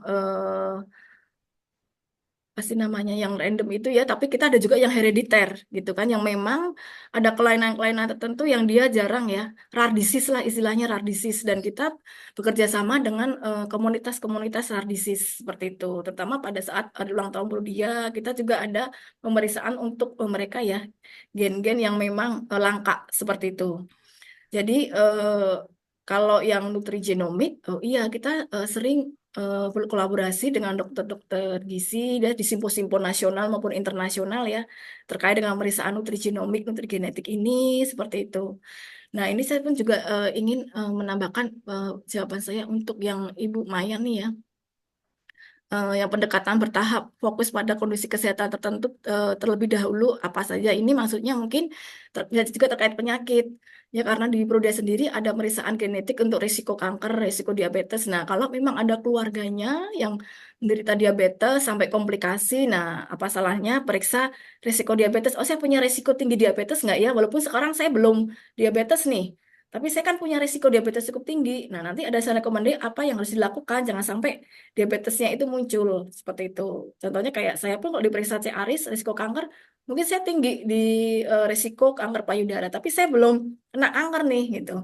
Jadi apa yang harus saya lakukan jangan sampai penyakit saya itu muncul gitu. Contohnya kan mungkin kayak Angelina Jolie ya. Nah, Angelina Jolie itu kan waktu itu bikin booming ya, fenomenal sekali. Jadi si Angelina Jolie itu periksa gen BRCA dan risiko tinggi terkena kanker payudara maupun ovarium dan dia tidak mau meninggal seperti banyak keluarga perempuannya meninggal karena kanker payudara maupun ovarium ya, ibunya, tantenya seperti itu. Akhirnya dia mengangkat kedua payudaranya kan. Akhirnya begitu diangkat 70% akan menurun ya, selamanya 7%. Akhirnya dia juga mengangkat ovariumnya ya untuk terhindar dari kanker seperti itu. Nah, itu adalah salah satu jenis kanker herediter yang akan diturunkan di setiap keturunannya. Dan Angelina Jolie pun anaknya yang satu keturunan dengan dia karena kita juga tahu ya dia banyak adopsi. Kalau yang satu keturunan dengan dia pasti dia ada risiko kanker cukup tinggi karena dia herediter. Kalau dilihat pohon keluarganya itu setiap keturunan itu punya itu ya risiko kanker yang cukup tinggi yang herediter seperti itu.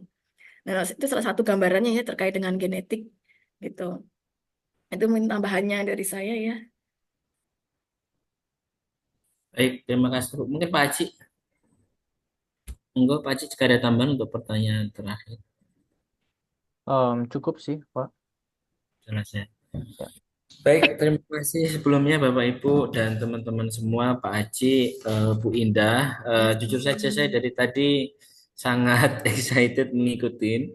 Meskipun memang kalau kita membahas topik ini sebagian besar mungkin masih agak sedikit kurang familiar ya Bu ya. Makanya Ya. kita berharap dengan adanya ini nanti mohon izin kita akan apa namanya sebarkan untuk dokumentasi dan juga untuk recordingnya.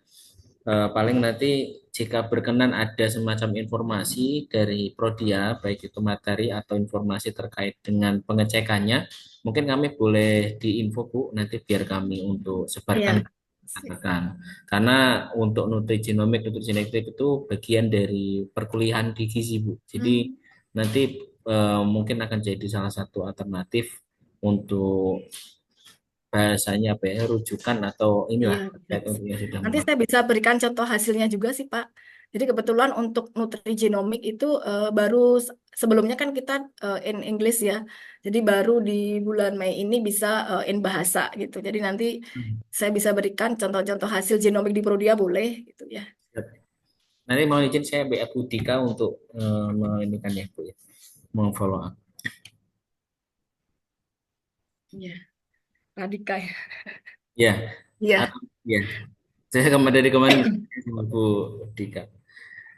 Baik, terima kasih teman-teman, Bapak Ibu dan semuanya. Demikian untuk sesi pada sore hari ini. Kami sampaikan terima kasih yang sebesar-besarnya. Dari kami mohon maaf jika ada salah kata dan lain hal. Mudah-mudahan menjadi insight terkait dengan bagaimana tren untuk nutrition saat ini. Bahwa memang nutrition tidak hanya sekedar tentang gizi saja, tetapi banyak hal yang terkait, termasuk juga terkait dengan bagaimana update untuk apa namanya beberapa pengecekan ya terkait dengan gizi.